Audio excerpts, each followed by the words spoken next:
It is 6 o'clock. Good morning. I'm Jonathan Schaefer from the Superbook.com sports desk. Yes, Cardinals, Titans, Nissan Stadium later in the week. Titans' final joint practice of the preseason today at St. Thomas Sports Park.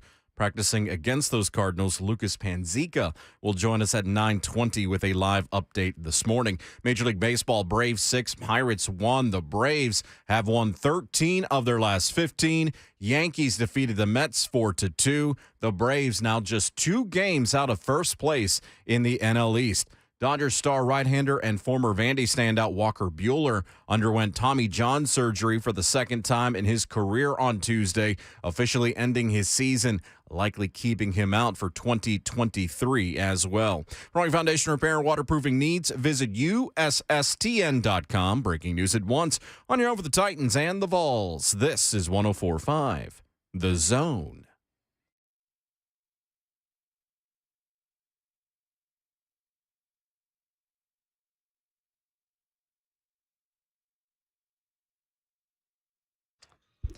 Happy Wednesday in Nashville, Tennessee. It is Ramon and Will on 104.5 The Zone, powered by All Four Seasons Garage Doors, where Kyler Murray and the Arizona Cardinals are in town. Rhett Bryan gives us the report on what to expect this weekend, and we look ahead to the final week of the preseason here until 10 o'clock. Gang's all here. It's Jonathan Schaefer behind the glass. Ramon Foster to my left. My name is Will Bowling. It is great to be with you again on a Wednesday morning. Gentlemen, hello. Good morning, sweet cheeks. How How are are you? you, man? Great. Good. I'm glad to hear that. I see we both had matching ideas yesterday. What's that? Went home and took a nap. Oh, yes, it is. In one sense, I've still not woken up from that nap. In many others, I have. So it's hard to say, really. Yeah. I got my first experience, though. You're right. Did you? Like post morning show, I'm just going to sleep for like 3 hours. Yeah. Which was entirely too long for me to sleep Man. in the middle of the day. But that's okay. I ended up I had to record something yesterday. Then I ended up a guy that does a bunch of O-line centric stuff, Brendan Thorne. Thorne does a lot of OL stuff and O-line and D-line stuff. He ended up reaching out to me. I did a little segment with him yesterday. And then after that, dude, I was like, all right. We'll see you. Yeah, we'll see. And I did about an hour 15, which is way too long for a nap. That's really a sleep. Yeah. But it was pretty. I needed it, man. I've been getting up at like 4:05, going to the gym and stuff like that. So that was necessary. The body will let you know. Okay. Yeah, it did. You listen, and when that button gets pushed, it's time to go down. Will. That's right. Aw. Jonathan Schaefer, good Trying morning. to guide him, man. Hello. Didn't get the nap in yesterday. Yeah, you did. It just didn't happen. I laid down to get the nap in. Just didn't happen. You couldn't log off. You couldn't log off. God, Now, that I was asleep before 9, so that was good. okay. But I couldn't. I laid down for the nap, and Stone Cold just said this wasn't going to happen. What? See, it's like it's two types of guys that get chicks. Okay, the funny guy and the a-hole. Okay, the funny guy and the a-hole, and Shafe can be both behind the Well, I'm glass. just going to say I'm the funny guy. What's Will's excuse? Oh, well, that's fair. Shafe, he can good finish. question. He can finish his sentences with a drop, and you're like, God, I wish I had that power. That's right. See? Well, at the end of the show yesterday, I thought I had that power and then learned that I'm not that guy.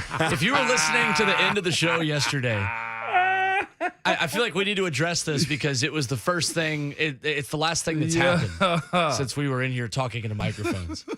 Like the amount, I got hit with a wall of noise, and it was named Jonathan Schaefer, Ramon Foster, and Ron Slay. It was, man. And it was very interesting. She was setting something up so well. I ain't gonna lie to you. You was Dwayne Wade, okay? Uh-huh. But LeBron wasn't there No, it wasn't. He wasn't there for the jam wasn't. at all, man. And all we I could was think lobbing it is- up for 40-year-old Udonis Haslam, and he was on the bench. That's what Tom told the team. What did Tom Brady look at There the you team go. and say? don't- Are you going to read my mind? No, I can't. He said, I am the captain now. Okay. All right, You come damn on. We right. ain't there Come on. yet. Yeah, We ain't come there on. yet. Yeah. We don't let it work. You were born yesterday. You knew. All right. He's Easy. jumping out there like a little rabbit, man. He's like bouncing all around. Come on. What's your problem? Yeah, I got milk around this whisper still. Get behind your ears. Do the work. Right behind your ears. I feel like I'm Hey, on. you don't do nothing but push the button. I'm not that guy. I'm not that guy. Boy. I'm not that guy. You're not that Smell guy. like Similac. I feel like I'm on. I think this just became a political talk show because we all started talking at once. This is. Everybody understood who they needed to understand. And we all said the same thing. I didn't understand what any of you said, but at the same time, I understood what all of you said. It's the best way I can describe it. That's great. I promise all of you do like me, and I'm going to speak that into existence because I think that you like me. Oh, hey, man, that was you went from smelling like Similac to milk on your whiskers. You hadn't been here long enough. Man. All you do is push the buttons around here. Hey, dog, that was phenomenal, man. Way to cap off with what do we even call Tuesday? Because Treacherous Thursdays is a thing. Taco Tuesdays until our shop opens back up. You're really bothering me, shop. man, because it's a great way to get a good feel in the morning without all the high carbs, dirty, greasy breakfast food, okay? That's why I was rocking with Taco Tuesdays. Look, simple eggs, bacon, or chorizo, That's right. or sausage. And look, we don't even have bread. We got a tortilla. And sometimes you can just not eat the tortilla. Great morning breakfast, dog. Like to me, there's no better morning breakfast than a breakfast burrito or taco. I just want to throw that out there for my morning folks right now and a good cup of coffee. See, if I wanted to be yelled at again, what I would say is that I'm not a breakfast taco guy, but I'm not going to say that because I don't want to be yelled at again. Oh, what's but funny if I was okay with being yelled at 6:06 a.m., it was You got clowned before you even walked into the studio today. Yeah, you did. Really? Yeah, you did. Oh, yeah, man. because you're like, hey, superstar, what's going on? yeah, We no, could tell today that was you were not the day. tired and struggling. Yeah. That's right. we guy. knew today was the day. What Every day y'all keep saying like, all right, I get today's your initiation, and then I'm like, oh, okay, I got through that. Then I get the next day, and you're like, okay, no, today's you're being initiated. I'm like, okay, all right. Because you keep hitting get it. You keep hitting different phases. Like on Friday was like your all night burner. I've been there too. That was a bender. The morning crew. It was a radio bender. Yeah, and then you do the Friday night football. How was that, by the way? You didn't detail us on that one, man. I didn't really look. The first game of every season is messy. Yeah. From like a fundamentals, a play-by-play perspective.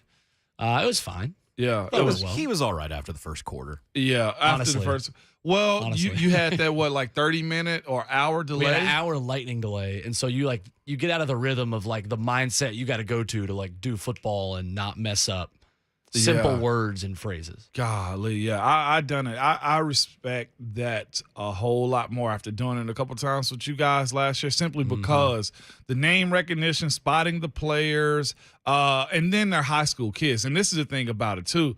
If we had have had something like that when I was in high school, as far as like the big station coming to do our game of the week, oh my gosh, well, I'd have been all over. I'd have had somebody. This is I'm gonna take you back right here. Okay. I'd have had somebody have a cassette tape in the radio, recorded, okay, for me to listen to the playback on, just simply because hearing your name on the radio, on the TV, being on TV, oh my gosh, as a kid. I think it's still pretty cool, even with everybody being on social media now. Especially when you're local, when you're recognized locally too. I think that's because it's like, man, my name is out here in these streets, man. No, it's cool. That's cool. We're going back to my alma mater this Friday. CPA coming to Brentwood Academy this weekend. This should be a good one. Going to be a good game, but no, it's fun for that reason. And the challenge of it is like, you call those games and you look at a player and you get to college football and NFL and you can just look at a guy's face and know, oh, that's Ryan Tannehill. That's A.J. Brown. That's Derrick Henry. And it's not just like the name and the face recognition of some of these kids of like, you don't just look at them and know like, oh, that's, insert running back name here. It's like, okay, what number is that? Let me look up. Oh, by the time I've realized it, they're 20 yards down the field. So, as you learn doing the game with me, like so much of that prep is happening now. That way it's just like you see it. You don't have to look down and know facts about them. But I've talked to Jonathan Schaefer about this all the time and tell people all the time that like play-by-play is a research job. It is. And then you show your work during the game. Yeah. Like it's kind of like, I mean, it's literally like practice and any sport. Like I had a coach tell me, like, get nervous for practice. Yeah. Like, don't get nervous for the game. Like, get nervous for practice. That's facts. That way, when you show up, you're just like, basically, it's like a test. You're just showing your work of what you've done all week. I tell you what, talking to the Vought Mike Keefe, him, and just watching the way him and Coach Mack and Rhett, of course, is around us every day. Seeing his preparation for the breakdown, Unbelievable. It makes you. If you're a young guy in this industry, and we both are in a sense, as far as our experience, you see them prepare for Titans Radio. You see how the what do you call it? The call sheet, the board, Spot board. the spot board. Oh yeah. Is so friggin' deep. When I saw you and Lucas's, man, I was like, oh, this isn't just a Still got mine right numerical roster. Right. This, like, you got breakdown, you got details of certain players, and got to know. Imagine knowing a high school player's backup. There you go. Like Will is showing Zone you TV. right now on Zone TV. It Flex. is, that's a cool flex, but It's about all I got. it's necessary though, man. And especially the way Mike Keefe like just reels off information and history of just talk to me. Give me all the history. It's why the amount of information that also you have at your disposal calling an NFL game. Like the game notes, the Titans release, like the game release they do at the beginning of the week is 100 pages. Yeah. Like the most you ever get in, small college sports is maybe 8 pages, 7 or 8 pages of notes. And that's still considered a lot. And then you go to do a high school game and you got nothing. You just got articles, and there's no telling the amount of small towns that I've paid like $2.99 to like read their paper for like for a certain week to like get articles about a certain team players. and the last one I did, Watertown. I did a Watertown game a year Where's ago. Watertown at? It's on the way from here. It's like past Mount Juliet and Lebanon on the way to Knoxville. You remember Okay. when you had that flat Oh tire? yes, You were just outside of Watertown. I was just outside of Watertown. Yeah, that's a wild story, by the way, too, that you and Slay like drove as far as you did on just a completely flat tire. I'm talking about. What are At like run 55 flats? miles per hour. Yeah, and what's so crazy about run flats? It's like, okay, what's the natural reaction? If I catch a flat, I'm pulling over, right? Like I knew I had run flats, but I also thought this. I thought I still had a spare. Don't have a spare, Will. So I was like, all right, I'll pull over, call 888. No dice, no nothing, dog.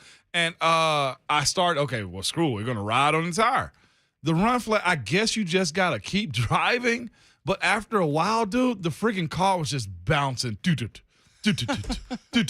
And I'm like, I can't function like this because if I mess up this front fender, it's going to be from a flat tire and rim to a freaking a whole bumper. And I wasn't ready to pay that. Not great. Not great, Bob, at all, man. Not at all. What is going to be great is the lineup we've got for you today as the Titans start practice with the Arizona Cardinals. A quick week with Arizona now with some changes to the practice schedule. Coming up at 7:20, we've got Rhett Bryan of Titans Radio. Want to ask him that there's a group of 4 safeties that are on this roster right now. Josh Kalu, Theo Jackson, Lonnie Johnson, and Adrian Colbert. I want to know out of those guys who has the best chance of making this team and who he wants to see make the biggest improvement this week with a spot on the active roster on the line. We've got Bryant McFadden, CBS Sports, coming up at 8:20. Lucas Panzica is going to check in from St. Thomas Sports Park as the Buck Rising Show broadcasts live today from Titans and Cardinals camp. And then we've got our guy, Inky Johnson, to close off the show. So Saw him this weekend. That's right. With the Braves, sure I did, choose man. violence. That's awesome. What a guy. What a Great guy, great VFL. baseball team. But coming up next, we dive into the biggest improvement you want to see the Titans make this week from Tampa to Arizona. You can join us at 615-737-1045. What specific unit, maybe there's a specific player you want to see make the biggest jump against Arizona specifically this week? Give us a call at 615-737-1045. 4 hours to go today. Don't blink, you just might miss it. It's Ramon and Will, powered by all 4 seasons on 1045 The Zone.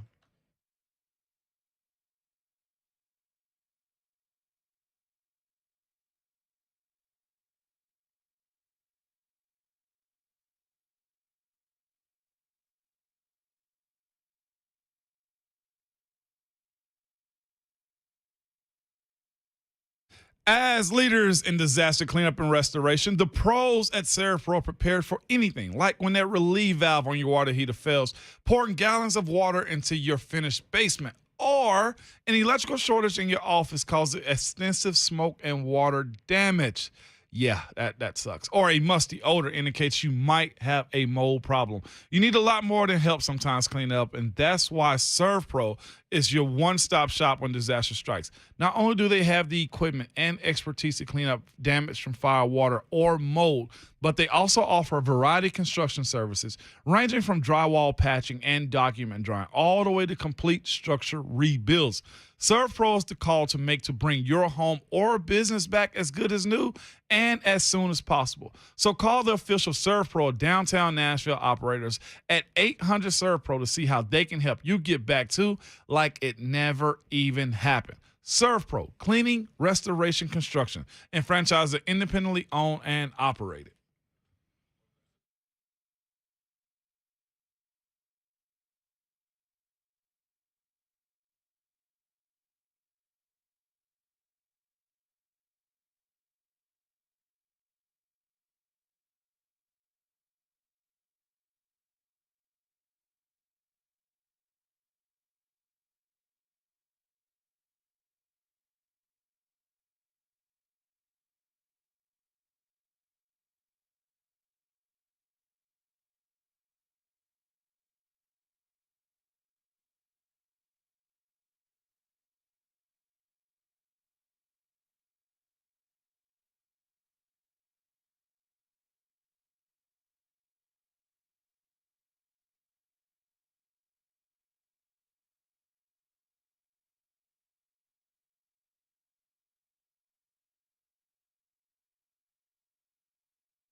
It's Ramona Will, powered by All Four Seasons on 104.5 The Zone. Will Bowling and Ramon Foster with you. Rhett Bryan coming up in 1 hour. A different kind of audio adrenaline, but in the same sense, it's energy and a 30-minute conversation that we will have with Rhett B., the executive producer of Titans Radio, coming up in hour 2. You can join us at 615-737-1045. The thing you are looking forward to the most as the Titans start joint practices with the Arizona Cardinals today. And we had this conversation last week after the Bucs joint practices of the thing you wanted to see this team improve on the most. And they did it for me against Tampa. It was the 2s and the 3s and the defensive secondary tackling better and playing just more sound fundamental defense. And that's certainly what they did against Tampa Bay. But I feel like there are a lot of different directions we could go with this on either side of the ball of the next step this Titans team needs to take with Arizona coming to town today.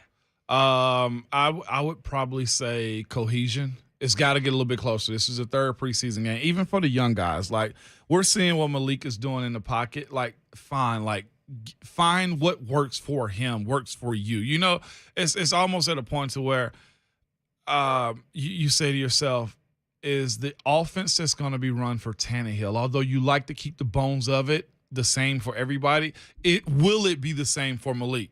You know, like that 2-3 battle that we're looking at right now between Logan Woodside and Malik Willis is very telling on, you know, what can Todd Downing do for them. Sure. And that's what I kind of want to see in this game. I think opening up the game the way they did last week with a quick play action, dart to NWI, that's Malik's speed. Take the thinking away from him if you have to. And I think that's the same thing for Logan Woodside. Like he said, he acknowledged, like, his turnovers have to be cleaned up. Like, and how he's operating that offense. I see a team where one quarterback will not be like the other. Like, look at Baltimore's situation. Lamar. Behind Lamar, there's another running quarterback. Offense stays the same. If we want to see the best out of Malik and honestly watch him grow. We brought this up, you know, over the weekend.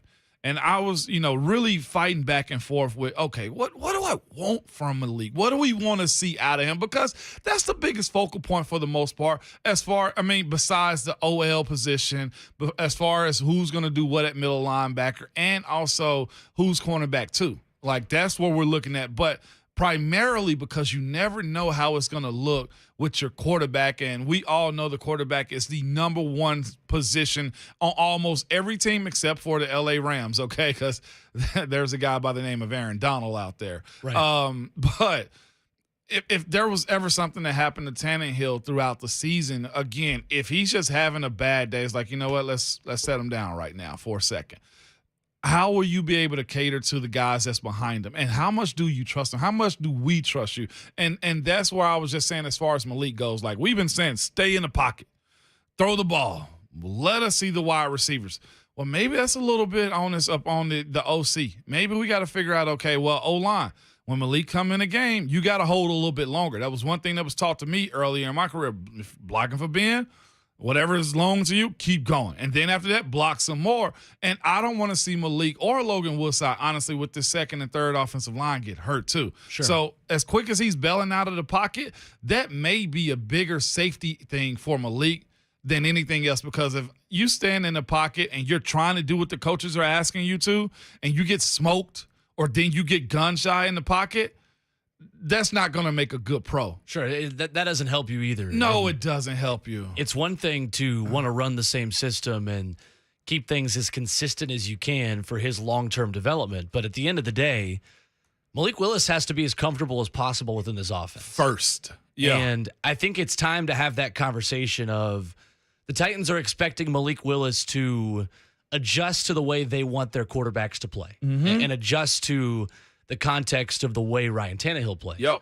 I think it's time for the offense to now adjust to Malik a little bit. Kind of. I think you're going to have to meet him in the middle because at this point, what is the goal of his last appearance in preseason? Is it to get him closer to running Ryan Tannehill's offense? Or is it to basically give yourself a plan B offense in case he has to come in? Because at this point, Malik Willis is closer to QB2 than Logan Woodside is. I was really trying to deny that for as long as I could. And I think Mike Vrabel's probably right there with you. I think the entire coaching staff is thinking, look, at least for the first 6 to 8 weeks of the year, if Ryan Tannehill got hurt, Logan Woodside would probably come in. Yeah. I don't know if that's the case anymore. I don't either, because the unknown aspect of what Malik Willis is, he can get out of bad situations is kind of what I've seen. They're on him. Protection hadn't been the greatest. He spent out. If he could, play backyard football just a little bit cleaner, because that's what it turns into when he's running around. Right. If he can play backyard football just a little bit cleaner, I think you have something offensively. So to your point, Will, the talent is more on the side of Malik Wilson. Malik Willis. I don't know where I got Wilson from. I know Malik Willis as opposed to Logan Woodside, though, simply because his ability to create, the arm talent is there. Like the way he's zipping the ball to wide receivers, crossbody, down the field, overthrowing sometimes is very unique to me, and I can see why people are all over that. To the point that what I think we're both making is, one, I need to come to the reality that he might be QB2. And the second part of that is we always blame the player for their shortcomings. And sometimes coaches put players in bad situations. Sure. And that can't be this situation if you feel the way you do about Malik. Some may have had a first-round grade on him. He was courted heavy as far as the combine goes. So you got to find what's best. And the other part of it, too, is these quarterbacks that's come out and had really good years. RG3, I think I'd throw Patrick Mahomes in there because we just didn't know what we didn't know. You'd almost throw Dak in there. You'd also throw Kyler Murray in there. Sure. It's a bunch of Joe Burrow even, heck. You didn't know what they were actually capable of. So before you get a lot of tape on them, take the league by storm. That's where I'm at. Like the element of surprise and what he can do, you don't have tape on it. You can survive for a year as the mobile quarterback that it's one read or run. Yeah. And if you're Lamar Jackson, you can create an entire catalog. Career Yeah. Right. There's about 2 or 3 guys that are running quarterbacks who created a career based off of that simple of a system and options. And their names are Michael Vick and Lamar Jackson. Yep. And even to an extent, Michael Vick was a pioneer, and defenses started to figure out a little bit, this is how you contain this kind of quarterback, this kind of athlete. To an extent, you can't one-on-one because you get that guy in open space and it's over. Yep. But obviously, you can do what you can as a defense to keep that guy from being in open space. So, can I make a point here? Sure. Malik could easily turn into not attitude-wise, Vince Young, like if he doesn't have the offense to cater to us. I agree. The rumors always around Vince Young was, well, we needed him deeper into the playbook so we can run that he wanted to run. Right. We're going to scrap our offense and cater it to you. Sure. That's what was always the rumors around Vince Young was, man. And if you don't scrap your offense or have a second playbook for a guy that can be that dynamic, you find yourself in that situation where it just kind of washes out. Yeah. Now, I think Malik has a whole lot more pride, has a whole lot more mental just the work ability ethic is there. And work ethic. From everything we've seen, the work ethic is absolutely that wants to learn, right? Like Vince would just check out and be like, "Nah, I'm done. I'm cool. I'll make this work." And by drawing up plays in the sand. That ain't the issue. That ain't the situation here with Malik. So, but to your point about having a separate playbook, Will, very, very much so. So the national perspective on Malik Willis is interesting to me because Chris Sims talked about this. So this was on Twitter from him yesterday. And it's interesting because the national perspective is often guys that are seeing Malik Willis make the sidearm throws and make guys miss in the run game. And you get opinions like this from Chris Sims. Malik Willis? Malik Willis is a man already. Malik Willis is like, oh, your defense end, raw, get off me, raw. I'm going to run out here and throw a laser sidearm. It's just they have things about their look that I just go, oh, they belong right now. If I had to re-rank to the question, I'd go Pickett 1, Willis 2, but I love Willis the way he looks too. Willis has a chance to me right now to be the Josh Allen-y guy where I just go, I love his motion. I love the way he throws the football. He's a gifted, in-control runner. He's strong in the pocket, and I already saw adjustments. And there you go. That's Chris Sims talking about Malik Willis. And I think, in a way, he's right on the money here. That Malik Willis has the arm talent and has a ceiling that a Titans quarterback has not had in quite some time. And Kevin Dyson mentioned this on our first Titans Talkback, that the second Malik Willis puts his foot in the ground and zips a throw over the middle and then comes back the next play and jukes a guy out on the 1-yard line to score. What every old school Titans fan and player is thinking is, that's McNair right there. That's air. That's Steve. That's Steve. And that's completely unfair, but it's the is. reality of the situation. So it really comes down to, Will, as we discuss these training camp positioning, jockeying right now for a spot. Malik is safe. I almost want to say Logan Woodside is too, although if he hits the waiver wire, I could see him being back here. I think so too. If you're trying to save a spot somewhere else. But the national perception of Malik, though, just isn't reality. Who was that, Sims, you said? Yeah, Chris Sims. Chris Sims. VFL? Chris Sims? No, that was Matt that's Sims. Matt, okay. Whew. Tennessee legend. Lost track of which one it was. But with that being said, though, Will, that's not real to me. You know, as far as what he's saying, he hasn't laid eyes on him. You're getting a clip out of a guy that doesn't necessarily mean that's the whole picture. Like, he's gradually working through stuff, and it's going to be that. It's a matter of, like I said, is how long do you wait? You know, at some point, either look, we're going to continue to groom him. He's growing and he's, taking the proper steps. Well, when do we actually get to see it? Because the best way to actually get experience and get better at it is to actually be in the fire.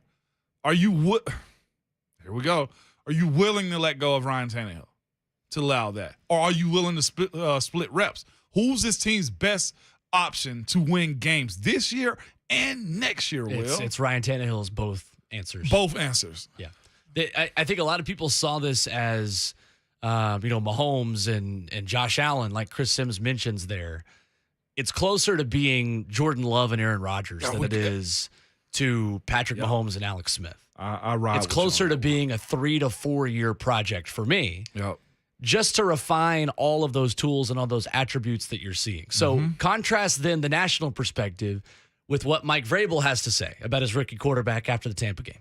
Thing that, obviously that stood out was, we were able to rip a timing route in there to Nick early in the game, which is something that he didn't do last week. And we worked on it in practice, and it was cool to see him be able to hit that. And maybe you can kind of see how the whole process works, the play pass, the timing of it, and, a 21-yard gain. Other things that we still want to be able to work on. The operation, at the line of scrimmage, the command. I just think it's tough to run, talk to him about running out of the back of the pocket. And there's times where he's going to take off and make plays and protection breaks down and he's going to shrug guys off, and he did that. Found Dez, found Hassan. I don't want to see anybody get hurt, especially our quarterbacks. And you run out of the back of the pocket in this league, these guys are coming. So we'll continue to coach him and his pocket presence and being able to keep his eyes downfield. And, it's such a fine line, but just look at the beginning part of the game and the one timing pass that we needed to complete and wanted to see him do. He did it. So we at least made some progress there, and then we'll continue to work, on some of the other stuff. So there's Mike Vrabel talking about Malik Willis. I think the biggest improvement for me for Malik Willis specifically this week, Ramon, is running out of the back of the pocket. Yeah. I'm okay with Malik Willis stepping up, surveying his options one last time, and then immediately running forward or making a cut to the sideline. Being decisive. And trying to make an off-schedule throw. Yeah.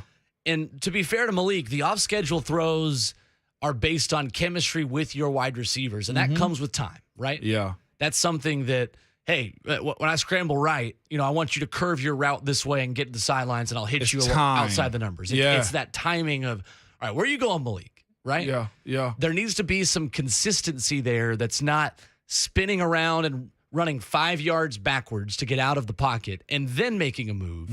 You've got to be more efficient with the route that you take to get close to the line of scrimmage and either make a throw or make a 5-yard run and slide or get out of bounds or juke a guy out of his shoes or whatever that may be. But Mike Vrabel is right that the biggest specific improvement that I think we can see Malik Willis make from week 2 to week 3 of the preseason. Yeah. Don't run out of the back of the pocket. Yeah.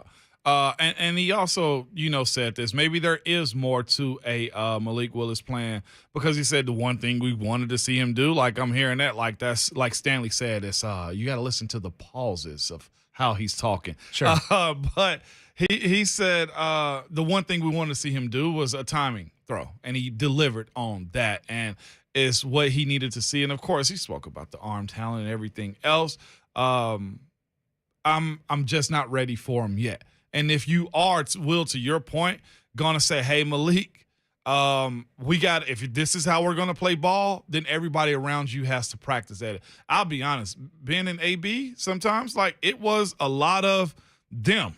It wasn't a lot of us. It was, hey, you be here, I got you right there. If you see me move here, you move with me. Like that is a practice type of situation. That is hey, we got a lot of time invested in one another to do those types of things. I'm sure it's the same way for Aaron Rodgers and Devontae. Like it was those exact same things, man. If you ask Lamar Jackson about him and Andrews, they probably say the exact same thing. We just know each other. Patrick Mahomes and Kelsey. Yeah. Seriously, they continue to run that same route over the middle. Yeah. Or when he was with Tyreek, the scramble, flinging the ball, they saw that in practice. For guys like those types of players, you see more dynamic stuff in practice, Will, than you actually do in the game. Right. So when you come to the game and shrink it down a little bit, play a little bit more safer, and we get what we see on Sundays, Mondays, and Thursday nights. So, but again, I'm not willing to take away right now where this team is, reps away from Ryan Tannehill to let Malik Willis have that type of go, I agree. 615-737-1045. When we come back, Frankie leads us off on the phones. Plus, the one area where I want to see the Titans make the biggest step forward has to do with this defense. And it's because of the guys that are going to be on the other sideline specifically for the Arizona Cardinals starting today at joint practices at St. Thomas Sports Park. It's Ramona Will, powered by All Four Seasons on 104.5 The Zone.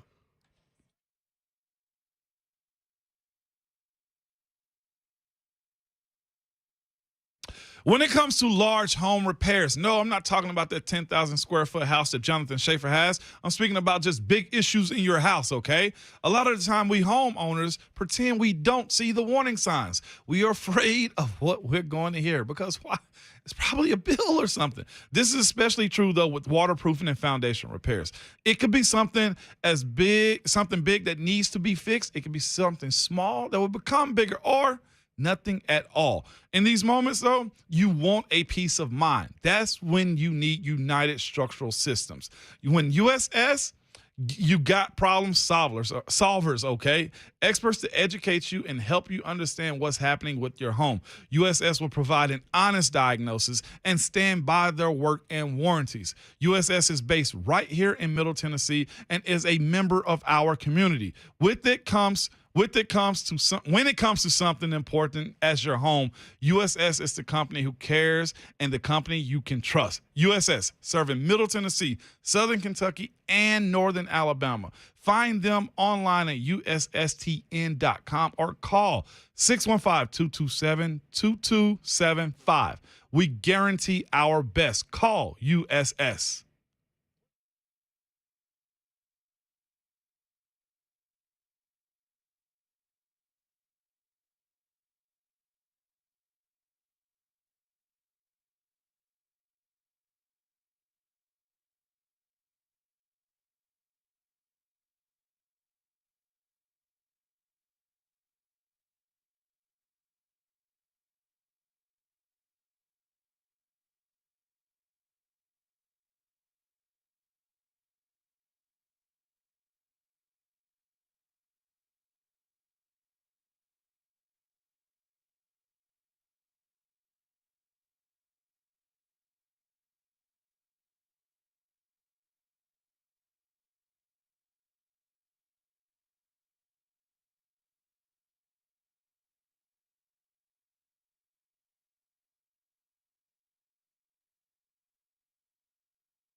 Willis looks left, looks to the right, comes back, fires. Touchdown! Titans! Chig Okonkwo! The two Atlanta natives who knew each other in high school hook up for a big 6. That was a dart that Malik Willis threw to Chig Okonkwo on Saturday. Is there more in the cards for that connection against Arizona? In the cards, look at coming up this weekend. Hey, take the surprise out your voice, please. Wow. 615-737-1045. It's Ramona Will at 1045 The Zone. I like. I'm going to continue being a radio professional, and Jonathan Shaver is going to continue being surprised when I do. The best producer in the world. All right. Let's not get crazy. He said, "Take that surprise out your voice." I gotta use that one. So that's a Candace Parker, the GOAT. That's a Candace Parker quote. Take the surprise out of your voice. She was talking with I think it was Chuck or Shaq. Yeah, her and Shaq they said go something at it. about her, and she just said, "Hey Chuck, take the surprise out your voice, please. Take the surprise out your voice."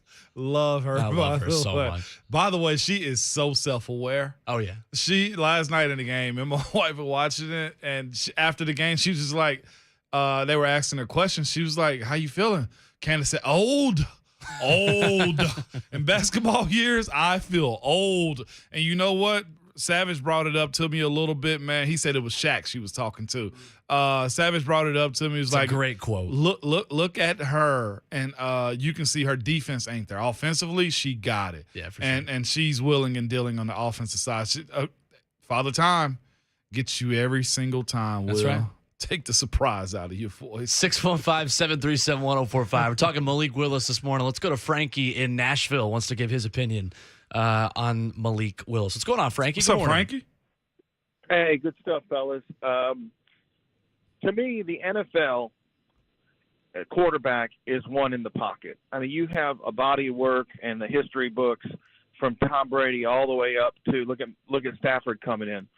And name me a quarterback in the NFL, in the history of the NFL. We've seen Vic come. We've seen even Lamar Jackson with insane skills. Malik's never going to touch what Lamar can do.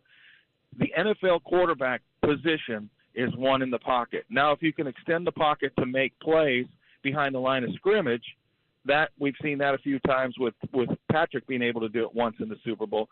But to go to the highest level, you have to win in the pocket. And I just don't think Malik is ever going to get to that point. I think, we can rewrite the book. We can talk about it. It's exciting. But the game is absolutely one in the pocket, and we've got endless examples of it. And until the Titans can figure out a high-quality quarterback that's going to play in the pocket, it's just not going to happen, in my opinion. We've just got too many examples. Thanks for the call, Frankie. The one I will push back on is the exact comparison that Chris Sims made. It's Josh Allen. Josh Allen. I think Josh Allen is the blueprint for the way you have an athletic quarterback extend plays off schedule, but also still be a runner, right? Yeah. Because Josh Allen, with his arm strength, is not a runner first. Yeah. And that's probably the point Frankie is making there on the phone lines. And of course, it's circumstantial too. Like I will agree with this. You have to be able to sit in the pocket and deliver. You can't be a runner first. In those moments where you got to get it down the field, there's a 3rd and 7, 3rd and 14. Can you actually pin it? Yes, there's a lot of validity in that. But if you look at guys, man, like Ben moved around, Patrick moved around. There's a list of guys that you say to yourself, is not necessarily, Aaron Rodgers is a guy that runs around the pocket and gets the job done, man.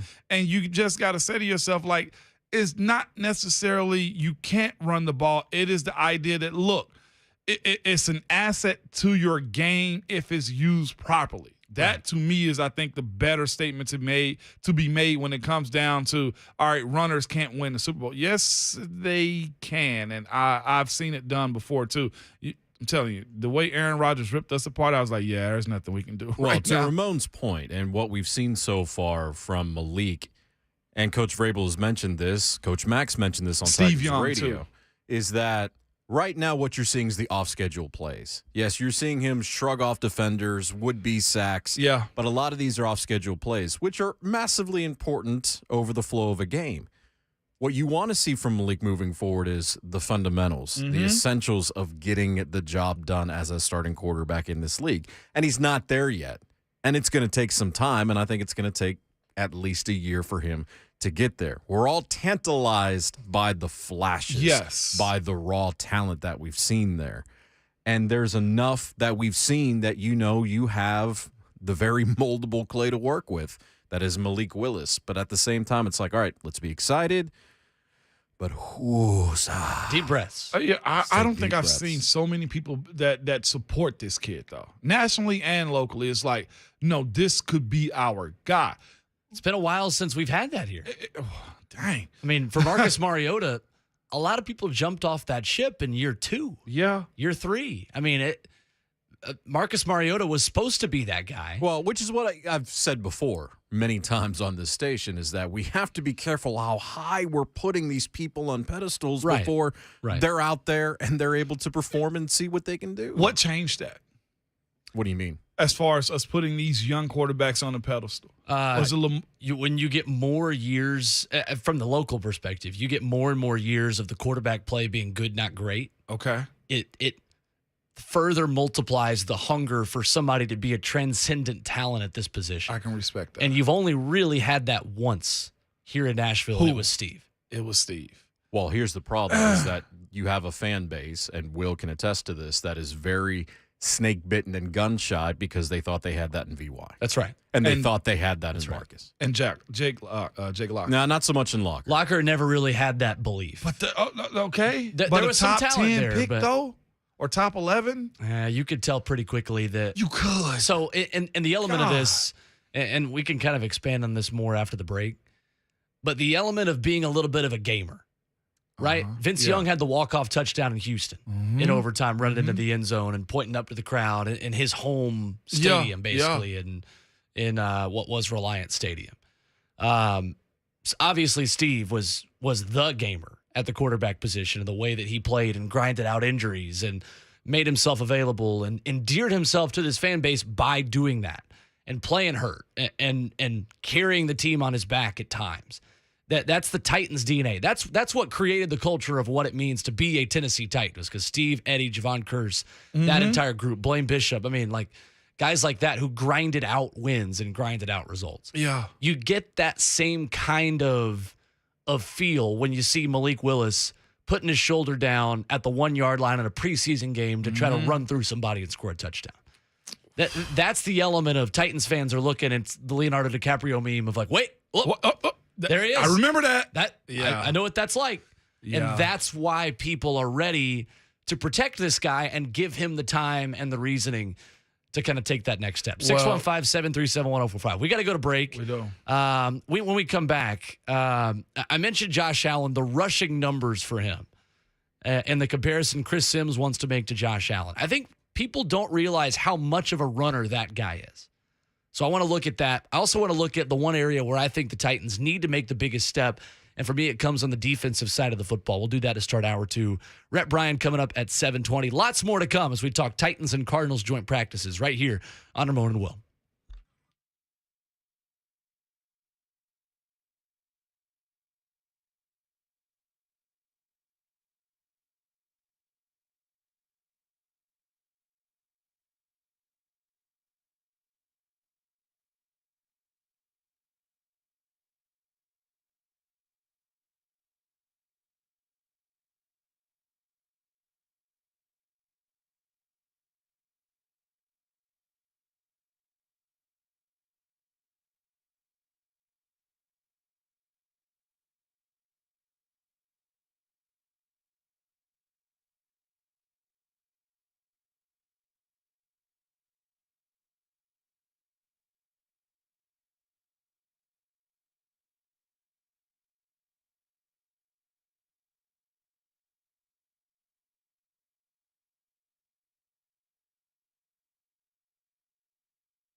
7:02, good morning. I'm Jonathan Schaefer from the Superbook.com Sports Desk. Titans' final joint practice of the season today at St. Thomas Sports Park. Lucas Panzica will join us at 9:20 with a live update. Braves defeated the Pirates yesterday 6-1. Atlanta has won 13 of their last 15. 0-2 on the way, swung on, missed, strike three. And the Braves have taken the series. They completely overwhelmed the Pirates with a 5-run fifth inning. Final score, Braves 6, Pirates 1. Yankees 4, Mets 2. That means the Braves now just 2 games out of first place in the NL East. Dodgers star right-hander and former Vandy standout Walker Buehler underwent Tommy John surgery for the second time in his career, officially ending his season, likely keeping him out of 2023 as well. Nolensville, which has gone 3-0 so far in Little League World Series play, faces Honolulu, Hawaii at 2 o'clock today. With a win, Nolensville advances to the U.S. Championship game. For all your foundation repair and waterproofing needs, visit USSTN.com. Breaking news at once on your home for the Titans and the Vols. This is 104.5 The Zone.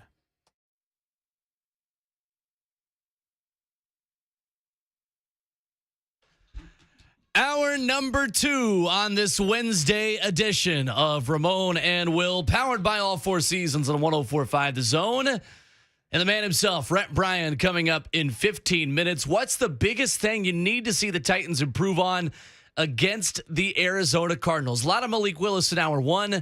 Lots more position battles and defensive topics coming up in hour number 2. You can join us at 615-737-1045 with Ramon Foster. I'm Will Bowling. Jonathan Schaefer making the show happen. We appreciate you hanging out with us here on this Wednesday. Hump day. That's right. Yes. So for me, talking about Malik Willis and talking about where we need to see this defense and this offense improve this week. Cliff Kingsbury said last week in a practice at Cardinals training camp, they ran a 10-personnel wide receiver set that included DeAndre Hopkins, Hollywood Brown, Rondale Moore, and A.J. Green. Wow. Plus a running back. Wow. That, to me, provides a wonderful test for a young Tennessee Titans secondary this week to be tested to how deep it really is.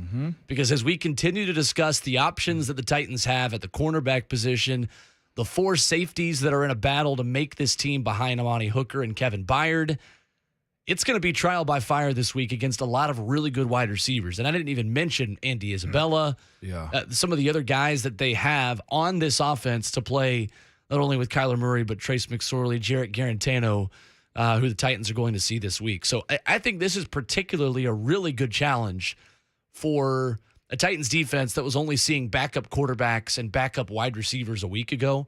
I think things might look a little rough today just because of how many backups you saw last week against Tampa. 100%, man. And not just that, though. Well, look at the division the Titans play in versus what everybody else is doing also. That's a component of where this practice can be very beneficial to the Titans more than anything. Mostly everybody in this AFC division, AFC South division, they run the ball. Okay, look at Indianapolis. They got a runner. They're probably going to run them and lean on them for the most part. Jacksonville, probably the exact same thing. Houston, Davis Mills, he can spin it, but they're probably going to run the ball too. They're going to be slow, methodical when it comes down to what they're actually going up against. But look at the Chargers. Look at Kansas City. Look at the Raiders. Look at the Bills. Like, those are teams that are going to spin it through the air. What better work can you get other than saying, look, Arizona, whatever y'all want to do, however many y'all want to line up, let's go. Because we got to figure out where is our weakest link, what sets can we actually perform the best in, and the other component of it too, Will, is how can we get after the quarterback? You know, Kyler is a runner. You brought up earlier, we had, who was it, Freddie that called in earlier, speaking about, the running quarterback. Well, guess what you're going to see a lot of the time this year? You're going to see quarterbacks that can run the ball while throwing it.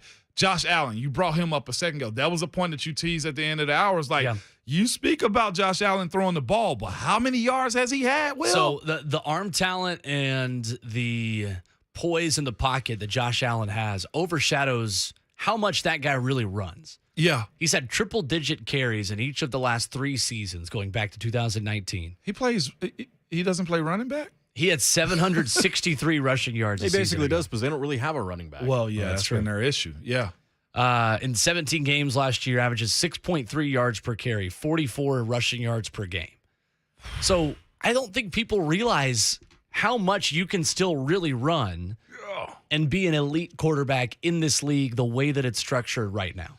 If you pair it with poise of staying in the pocket. You've got to take the top off of the defense Yes, you do. and throw it over their heads in order to set up the running game for yourself. And we've seen that Malik Willis has all the arm strength to be able to do that. Oh, my gosh. And that's why people keep comparing him to Josh Allen. Okay, now look on the other side of the ball. Teams facing this Titans offense. Listen to Titans radio, okay, where Mike Keefe is letting you know and Coach Mack is letting you know, hey, we got 8 men and we got 9 men in box. They're stacking up right here. Like that's what teams do to the Titans. They shrink the field with them because they know you're going to rely on the passing game. If you have a quarterback that can, on the running game, if you have a quarterback that can take the top off, keep them honest, 100%. Don't know which way that's what you want. Josh Allen running the ball the way he does, man, is the 11th player on the field offensively. Most times, you're playing 11 on 10. It's a simple math game. Mm-hmm.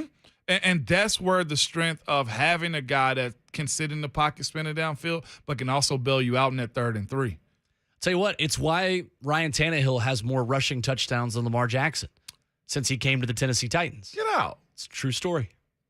Really? It's a true story. Wow, Will. It's why, because when you're playing 11 on 11 in the run game, how many times have we seen Ryan Tannehill on a read option in 3rd down and short and in goal-to-go situations? Yeah. Every single time that the Titans get in the shotgun with 2 yards or less to go, we saw it against the Bengals and it didn't work. Sure did. In the divisional round, and a lot of people got mad about that. I didn't. Yeah. Because how many times have we seen that work? Worked against the Colts last year. Yep. Worked in the snow and Sunday Night Football 2 years ago against the Green Bay Packers. And that was what, a 4th down and 1 or a 3rd down and 1? That was a 40-yard touchdown run. I remember. Or he was just running by himself. And that's where the Titans kind of had a little bit of hope in that game after getting down really early in the snow in Lambeau. So that's my issue with the argument of, you can't win with a running quarterback in the NFL. People are doing it right now. Yeah, they are. And to an extent, Matthew Stafford is not a statue. No. Now, he's not a runner, but he's a mobile quarterback. Yeah, look around the league. And this is the other part, too, when it comes to why the league is this way now. It's taught that way in high school. Well, you cover high school sports. Yeah. How many quarterbacks as of late have you covered that is a true pro style with no athletic ability? Ooh, not many. It's not many. And you're not saying at all. that just to agree with me on that. The team that won Friday, Gallatin, the Green Wave this past week, didn't complete a pass the whole game. What did they do then, Will? They ran the flex bone. We're looking at the Ty Simpson kid last year from Martin. Yeah, that's right. He's also a runner, dual threat quarterback. Sure. There's a 4-star kid. I think y'all have them next week, JP2. Yeah. 4-star kid committed to Pitt. Kenny Minchie. He does what, Will? He's a runner. He's Marcel a runner. Reed, NBA, committed to Ole Miss. So runner. Chris Parson, committed to Mississippi State at Ravenwood. Runner. But can spin the ball, too. Oh, that's what we're 100%. saying. Like, all they these can guys throw have it. crazy arms. But they can also spin the ball. So now we're getting a mold of quarterback, man, that says, all right, let's look at what we're doing right now. Sure. These kids are able to run the ball, move it. We got an extra man on offense considering the quarterback usually isn't accounted for as far as making plays. From there, they go to college. What is Hypo doing? What is USC doing? What is Texas doing? What is Alabama doing? Like, I know Bryce Young sits in the pocket for them, but he will get outside. Your highly ranked teams have runners. Ohio State is another team that does this, okay? Sure. So now you got it at the college level. Well, it has to go up to the NFL level in some capacity. Again, with the understanding of being able to break down a defense, being able to spin it, stay in the pocket, stay under the pressure. This is another part of why quarterbacks are paid so much. You got to be able to take it on the chin. Right. If you get smoked and you make the completion, guess what? Hey, I'm good, guys. Let's go. You're good to go. So this is going to be the next wave of guys coming out. I think for the most part, Arch Manning is a runner. Mobile guy. That's what I want to ask because it's a bit semantic, but it's important to make this distinction. What does a mobile quarterback mean and what does a running quarterback mean? Exactly. Running quarterback is Lamar Jackson to me. Because Ben Roethlisberger at the beginning of his career was a mobile quarterback. Okay, so I even see Lamar Josh Jackson Allen and Michael Vick were running quarterbacks. So which one, what does the happy medium? I think Josh Allen is also a running quarterback. I do too. Because people give him the distinction of mobile. Yeah. Just because he's got the really big arm and he doesn't. I mean, he Mike Keith said this before the Bills game last year. He's a single wing tailback that plays quarterback. Yep. Justin Herbert. Mobile. You say I say running. I don't think so. I think he's a running quarterback. Ryan Tannehill, I think, toes the line really carefully too because on half of the attempts in his career, he has 3 more rushing touchdowns than Lamar Jackson in his career. I've said this before. I'd rather see Tannehill run more. I don't think he ran enough last year. I don't think he runs enough. And that goes back to the play calling. We mentioned that of one area where the Titans could make their quarterbacks more comfortable. Oh, my gosh. Didn't roll them out of the pocket enough. What position did he play in college? Wide receiver. The speed is there. That's right. And he knows how to be safe now at that position. I don't think we've seen him run enough. So that's where I'm at as far as the expansion of this offense. I think that's a component of this team that needs to be unlocked. Sparingly, though. Right. It's interesting. It's a good discussion we're having this morning about how the Titans make Malik Willis as comfortable as they can, not necessarily in Ryan Tannehill's offense, but in an offense that you might need him to run in a pinch if he's called upon this season. Coming up next, we'll get Rhett Bryan's thoughts on that. We'll take a look at a couple of position battles, including 2 former Titans draft picks, not from this season, who are on the bubble right now for the roster. And I don't think both of them are making this team. I think it's likely going to be one or the other, one on offense and one on defense. Rhett Bryan at Titans Radio coming up next. It's Ramona Will, powered by All 4 Seasons on 104.5 The Zone.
Titans and Cardinals open up joint practice today at St. Thomas Sports Park. Rhett Bryan will be there. 104.5 The Zone will be live there with the Buck Rising Show.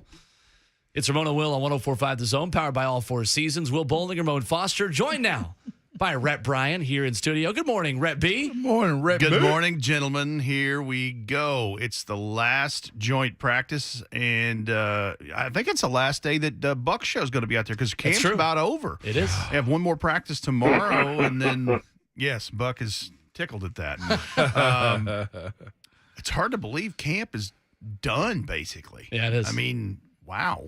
It just... For me, it goes by faster every year. So now that this is the last day of camp, I can say this. We never really had that really, really hot, like 100-degree day at camp this year. Thank you, Jesus. And I can say that now and not have to knock on wood. Lucas said that like week 2 of camp, and I thought Buck was going to punch him in the throat. Well, and he was like, "Oh, the cloud cover out here is nice." And Teresa Walker looks at him and was like, "Lucas, I mean, that's a daily occurrence. cut that out." Did she Weekdays really? 10-1 on 104.5 The Zone. Wow. Man, it's nothing better than getting a camp where it's mild. I'll take one hot. Give me one hot, and I'm you like, need something. yeah, You just need a to see little where as a I'm player, at. The right? 1:30 practice the other day was a little warm just because it was a little middle of the toasty. day. But Yeah, this has been really mild compared to some camps in the past. Take it, man. And listen, any day you can stack like that weather-wise gets me closer to my favorite season of the year. What's right. that? Fall. I can taste the pumpkin creamer in my coffee very soon. Stop right there. You're the only one. That's enough of that. Hey, There's see, a- we talked about this. There's Rhett, too much pumpkin. you got the bucket. I got a towel, and we'll tie them down to a table. We can waterboard this out. Whoa, hey, no, hey. Easy. That's where I'm at on it because it's Okay. like, man, everything is pumpkin for like 6 months. I'm like, stop with the My pumpkin. goodness. Stop. I waterboard. Aggressive. A nice slice of pumpkin pie, Yeah. okay. See. Everything else, stop. Hey, full stop. Well, you were that close to us saying, fill the buckets. That's where we were next, okay? Just so you know. Yeah, Pumpkin, all right. no. Glad to know how short Stop short with the the leash pumpkin. is now. Gee, All right, well, anyway, I guess we'll talk about the Titans now. thank you. Rhett's like, it's why I'm here. Shut up. And Will's going, I hate it here. Thanks, I hate it. Hate it here. That's right. So the topic this morning, Rhett, has been what is the one area you want to see this Titans team make the biggest improvement from Tampa to Arizona? Going from Baltimore to Tampa, it was open field tackling, those defensive backs, some of the missed opportunities Titans had in the secondary against those Ravens wide receivers. Night and day. The strides they made, obviously they kept Tampa out of the end zone. Is there one area you want to see improvement from what you saw last Saturday night to this Saturday night? You know, the first thing I looked at is the cleaning up the penalties, but you got 2s and 3s playing a lot. So I'm going to throw that one out the window because that's something he'll have them ready to go week 1 against the Giants. I'm going to answer your question 2 ways. I want to continue to see Malik Willis climb. Yeah. And I want to continue to see this offensive line do some things because obviously that is the major talk. Yep. There's 2 major areas as we approach the final preseason game and the final cuts next week. And the offensive line is one, and the other is the punting battle. I know. Who'd ever thought we'd be in this situation? To speak about Brett Kern, I'd almost thought with a guy like him, his successor is a guy you draft almost. It's like we're a year ahead of schedule almost, right? Yeah, I mean, you're right, because Brett has done it so long, so well. Mm-hmm. I mean, Craig Hentrick was brought in here as a free agent after his tour in Green Bay in February of '98. And I thought, man, he was one of the best athletes on the team. He was amazing. Yeah, he was. Brett Kern is so good. And he learned the rest of, you know, whatever sandwich and things you got in the bag of clubs, right? Yep. He learned it from Craig Hentrick. And, I'm still not betting against Brett Kern making this roster, but it's scary close in my opinion. And the reason we speak about the punting game, yes, they are athletes and football players. Okay, let's go ahead and get that out of the way. But it comes down to field position. It comes down to, hey, either they're getting the ball on the 20 or they're getting the ball on the 2. Either they're getting the ball inside of the 20 at like the 10, or they're getting it at the 35. You got a guy that's inconsistent. Like, that is the difference when it comes down to winning the field position battle, which coaches speak about a lot. Like, starting on 1st and 10 at the 2-yard line means you're probably going to get the ball back at around the 40, because it's so hard to call plays. If you got a defense like the Titans have a defense, You've got a shot at a safety. yes, you do, because you've backed them up enough to where it becomes very, very much so in your favor when you got a defense like this that can second and 10 again from the 2-yard line. But I'm seeing comments come in now, Rhett. Farsenda says the O-line scares him a little bit. Where are you at on that, man? Because you've seen it consistently. This right tackle, I feel like, look, I'll eat my words, okay? Aaron Brewer's proven, yeah, he deserves this. Not only deserves it, he's played well and he's practiced well too. That right tackle position, man, with those young guys, you got to ask yourself, where are we there? I think Nicholas Petit-Frere is probably going to end up being it, and that's weird because 2 weeks ago you would have swore it was the other way around. But I'm guilty. He was in that rearview mirror, and he has zoomed right up. Didn't say a word. Tailgating. Yeah. Didn't Dylan say Ravens. a word, did he? And I think he's got the job. Yeah.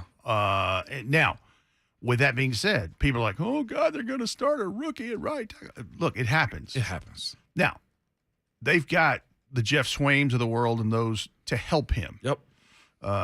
They've got things they can do to help him. But, yeah, and look, for everybody that's ready to start questioning John Robinson's draft history and those things with Dylan Radins, anybody that has been out to St. Thomas Sports Park, last year they worked him at guard for a while. Yeah.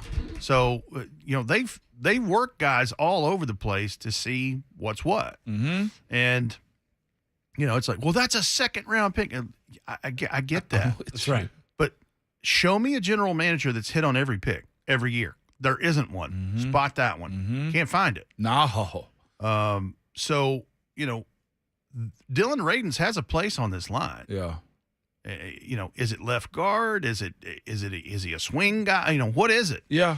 But those are the big stories as we are about to round out the preseason and head towards regular season week 1.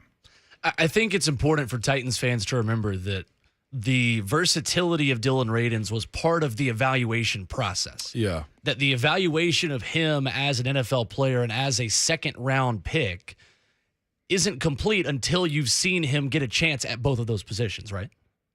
Yeah. And here's the other thing. You have to consider the difference in the competition. Mm-hmm. You have to consider that he played one game in the COVID year. Yeah. I mean, these are all things that, and look, you could write a book on this, Ramon. Yeah. Some guys take a little longer to acclimate and to get the switch turned on, so to speak. Mm-hmm. Some guy, Petit-Frere, the night they drafted him, I was like, this dude's a smart dude.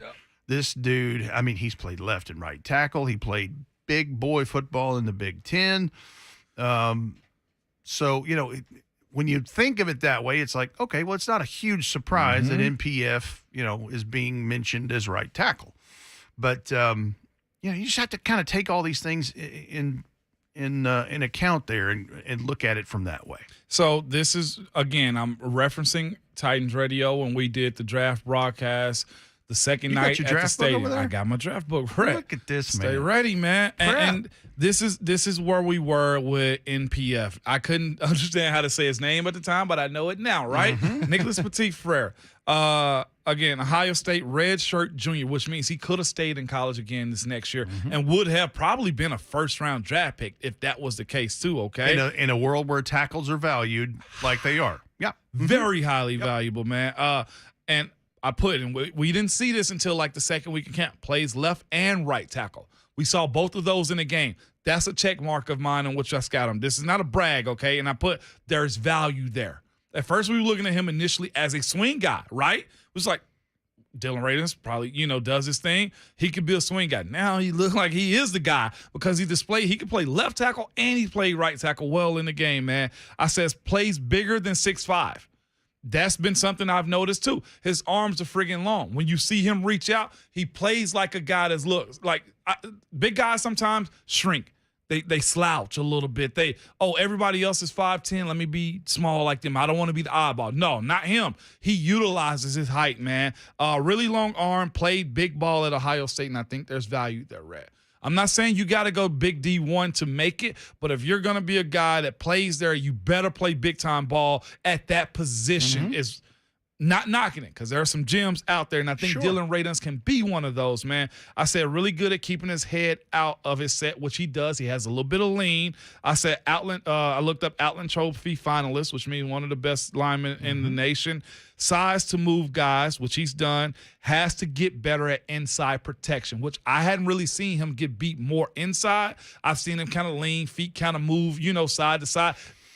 That is a repetition type of player where if you give him these early reps, he's going to get better. He came out as a redshirt junior. Yes, he spent 4 years at Ohio State, but he grew in a redshirt year, played at Ohio State, and also has some good tape on him too. Not perfect, but you don't go get a second rounder for no reason. Well, and here's where I think the split and the shift in where we saw Dylan Radunz working all this time, and then where we're talking about NPF now.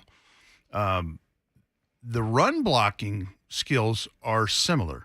The pass protection, that's the difference. Yep, it is. And we know how important that is after the O-line gave up, 47 sacks last year. 47, yeah. So, that's where the rubber meets the road, so to speak. With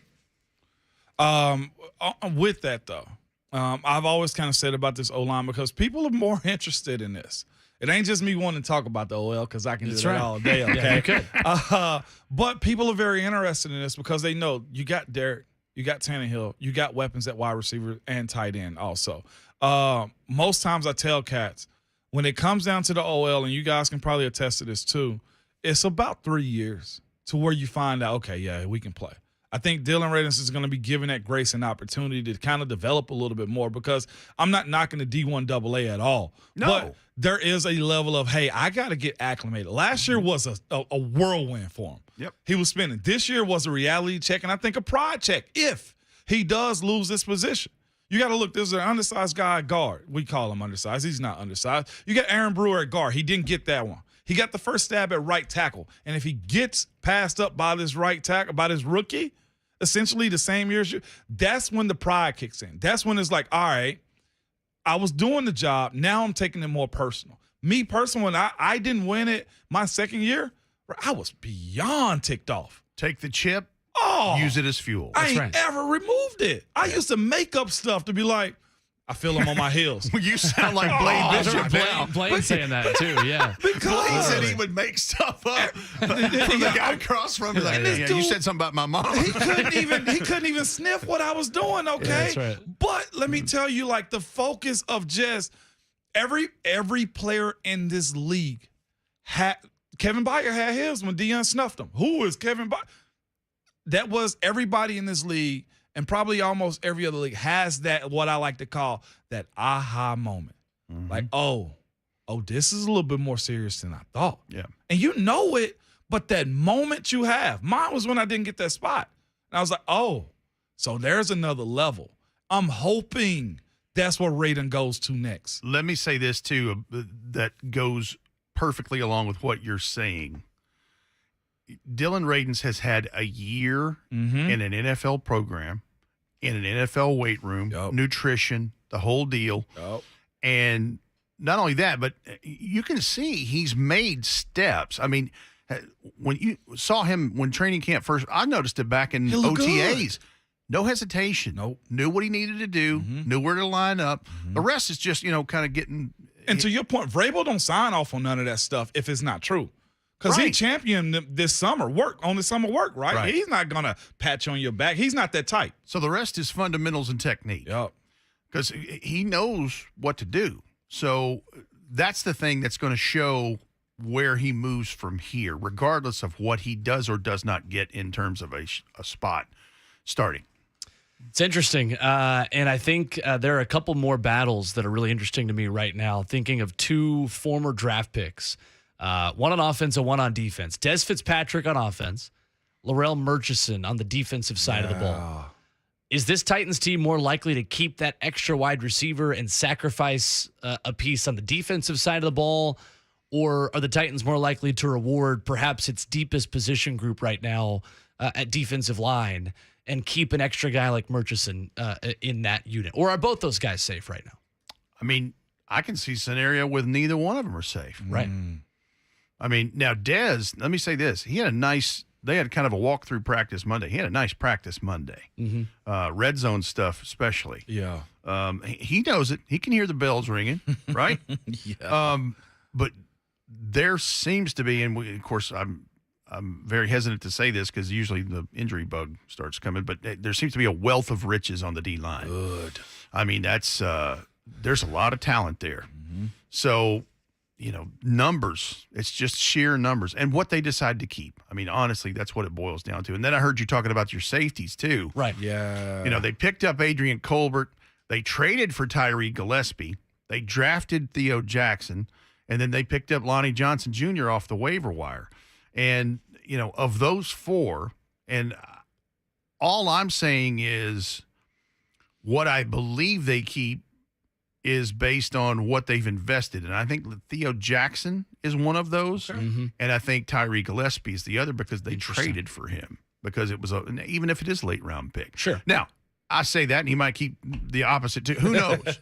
Right. John Robinson, it's his job. He's going to do whatever he sees fit. But I really like Theo Jackson. And, he had a ding in camp and started practicing again. And I know he is anxious to get back out there. In fact, I talked to him Monday afternoon. I'm like, how many tickets you going to be needing for Saturday night? Because you're the hometown guy. He goes, thank goodness I have my mama to help me take care of that. I said, that's perfect. God bless mama, man. It seems like kind of on the way out here that Theo is it played that star position at Tennessee is kind of the Dane Cruikshank safety in name, but really is coming in as that extra nickel on third downs and that look that Shane Bowen likes with that third safety on the field. And then whoever else gets that job is kind of the backup to Amani Hooker, so to speak, that could play safety first, second, and third downs, not just kind of that sub-package guy. Am I on the right track? No, I can see that. Okay. Yeah, yeah. And Theo, what they wanted to see from him in that first preseason game against Baltimore is more the physicality and the tackling that he had, and he did. that he put on film. And he did. He absolutely did. Sure did.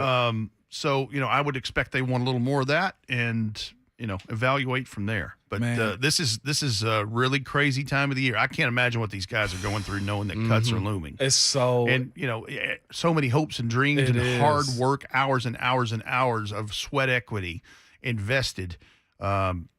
And you hope that the Turk says, doesn't say, hey, come see Coach and bring your Surface tablet, not your playbook, because I guess we're in Surface They got tablet. Surface tablets now? I mean, most of them have tablets, I believe. Oh, wow. Ramon, your thoughts? Just. I was told him yesterday that they were in jerseys and shorts on Monday, and that didn't go very well with Big Homie. And they were all fit. I'm just like, Vrabel, Then they're off yesterday, right? We've heard just how you were such a hardtail with these guys, and I'm just like. And I've been to Mike Vrabel's office. We have. I'm very fortunate that we have a production meeting with him on Fridays before games, and I kind of get nervous going there myself. I'm like, God, I'm sure glad I'm not in coming here relying on my job on this thing. He's like, hey, Rhett, you're old and fat and slow, and have a good one. See you later. 5 too slow. Get you a lunch on the way out and get a chocolate milk. Bye-bye. You're Audi 5000. Rhett, thank you. Enjoy the final practice today, and appreciate the time. It's exciting because you can tell we're getting into fall. It's starting to get darker a little earlier. The sun looks a little different on everything Paint us a picture, right now. Rhett. Here for it. The Vols are getting ready to play. 8 days, baby. 8 days. College football, high school has begun. That's right. And after this is done Saturday night, here we go, getting ready for the New York Football Giants on September the 11th at Nissan Stadium.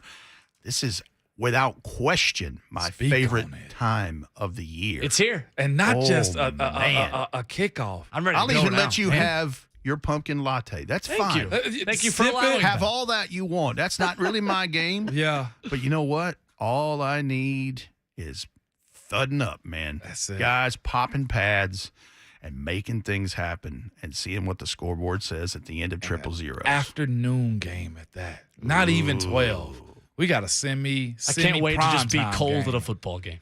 We're We're almost here. You will have a cashmere sweater on. We're on the cusp of it, boys. It's We here. are. It is are. here. It is here. Yeah, love Rhett it. Bryan, Love it. Titans Radio, our guest. Titans back on the practice field today. Buck Rising Show will be live there. Rhett, thank you. Appreciate it. Much appreciated. Appreciate you guys. All right, coming up next, we'll react to some of that. We'll take a look at what to look for today on the practice field, a couple things that we're watching. Plus, we talked about the punter battle. I've got bad news for Titans fans based off of an injury in the division. Coming up next, 104.5 The Zone.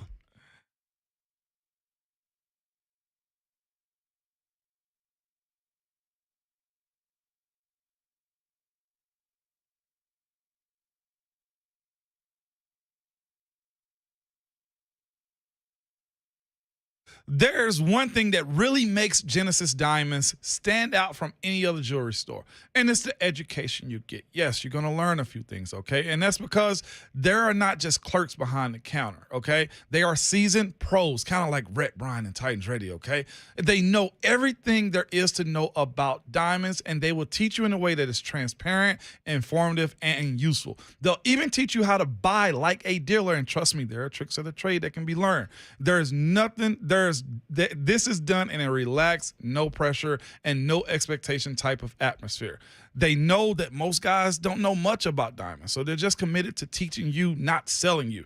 Genesis will give you access to one of the largest selections of GIA-certified diamonds in America.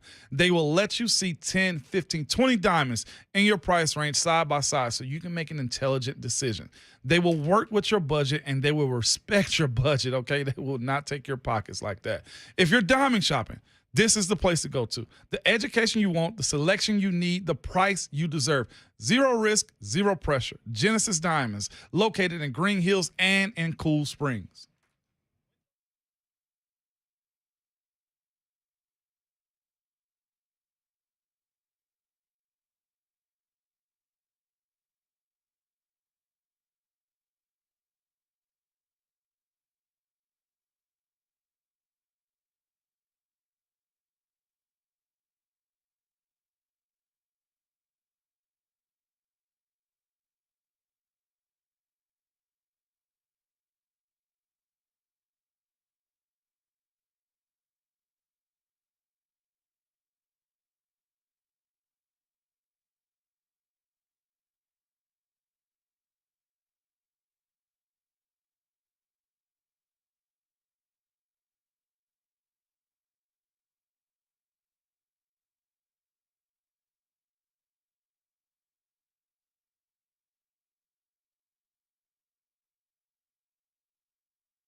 It's Ramon and Will at 104.5 The Zone.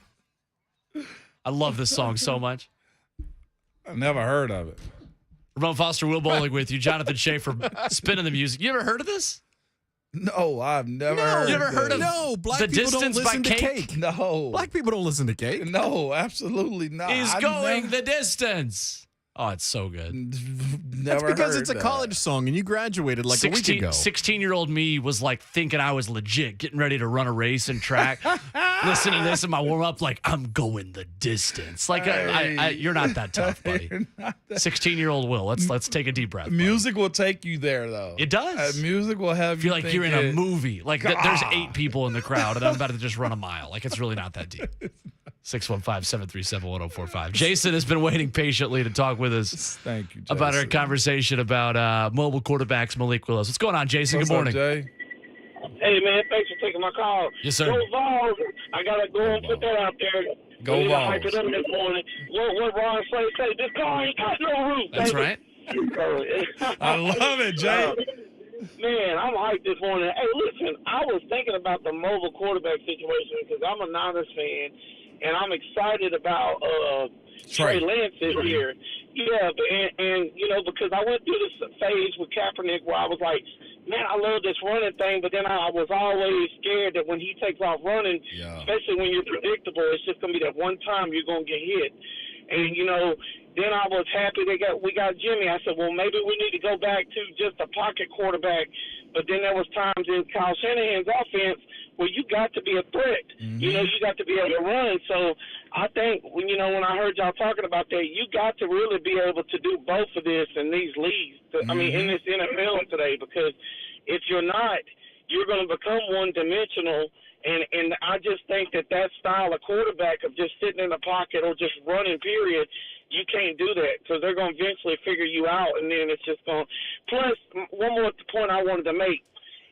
I feel like if the Titans would have had that in a mobile quarterback and they would have used A.J. Brown the way that the Niners used Deebo Samuel, man, it would have that would have been a whole nother dimension because I feel like the league is turning to that. I think they're going to start using some of these receivers to run out the backfield. So that's just one I wanted to hear from y'all. Yeah. Thanks, man. Y'all have a good day. You too. Thank you, Jason. If you would have used A.J. Brown like Debo, you would have had even less games on the field. Man. Yeah, the durability piece was an important part of that. I love the idea. Yeah, but somebody's out there.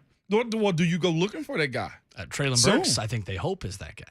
Oh, you gonna put the ball in his hand? Based on the different ways that he got the ball at Arkansas, that's been the comp for him is a more physical, bigger Deebo Samuel. I mean, look Treylon Burks. Look at what Arthur Smith did with Kadera Patterson. He dabbed in that world a little bit too.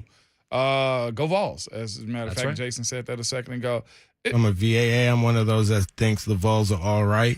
I love Keith Bullock so much, man. He's such a cool dude. Go.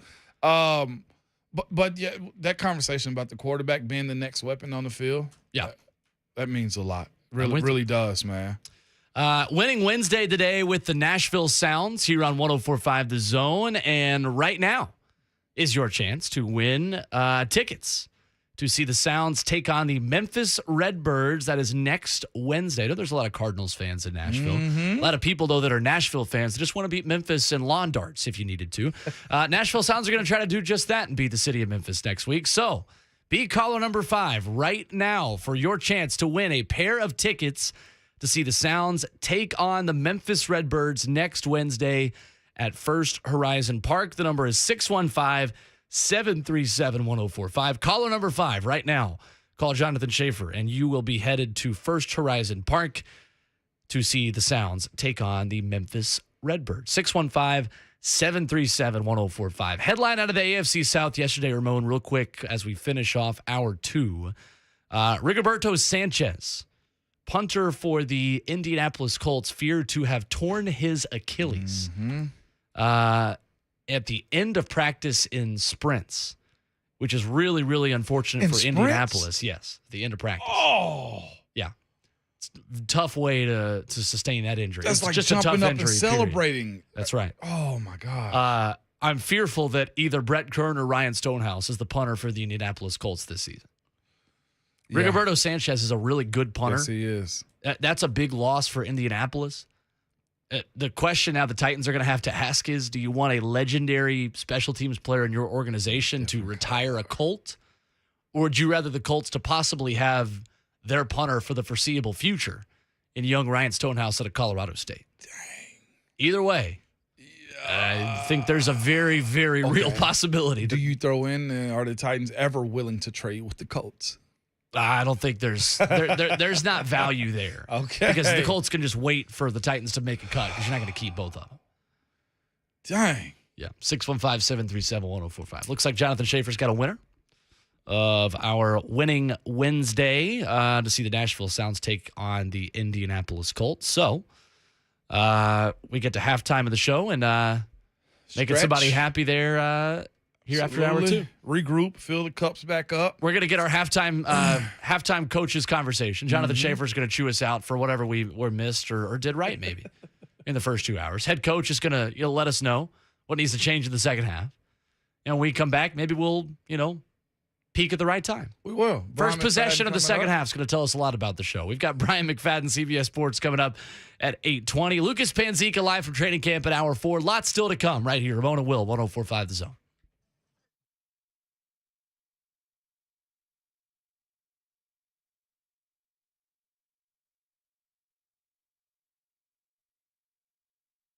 There are so many reasons to custom order your new Ford from Two Rivers Ford. Number one is that you're going to get the best price in town.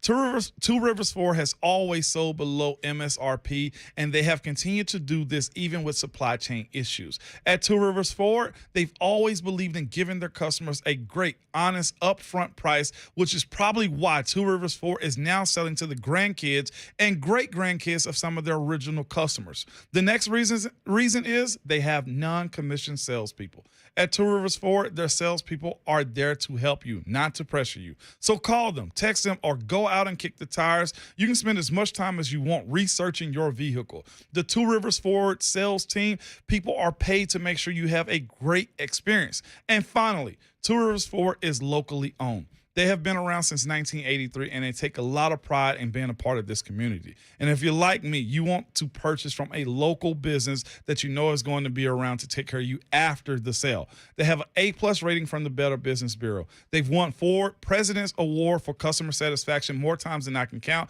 And honestly, they're just great people. So give my friends at Two Rivers Ford a call. Toll free 800-900-1000, or stop by and see them in Mount Juliet, just east of the airport, or online at tworiversford.com. Two Rivers Ford, powered by Ford, driven by people.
8:03, good morning. I'm Jonathan Schaefer from the Superbook.com Sports Desk. Titans' final joint practice of the preseason today at St. Thomas Sports Park. We'll get a live update from Lucas Panzica at 9:20 during Ramon and Will. The team placed kicker Caleb Shudak on reserve, physically unable to perform. That move allowed them to meet the 80-man roster cutdown. Braves defeated the Pirates 6-1 yesterday. They have won 13 of their last 15. Yankees over the Mets 4-2. The Braves now just 2 games out of first place in the NL East. Dodger star right-hander, former Vandy standout Walker Buehler underwent Tommy John surgery for the second time in his career yesterday, officially ending his season, likely keeping him out of the 2023 season as well. Nolensville, which has gone 3-0 so far in Little League World Series play, faces Honolulu, Hawaii at 2 o'clock today. With a win, Nolensville advances to the U.S. Championship game. And Len Dawson, who led the Chiefs to victory in Super Bowl IV and was elected to the Pro Football Hall of Fame as both a player and broadcaster, died at the age of 87.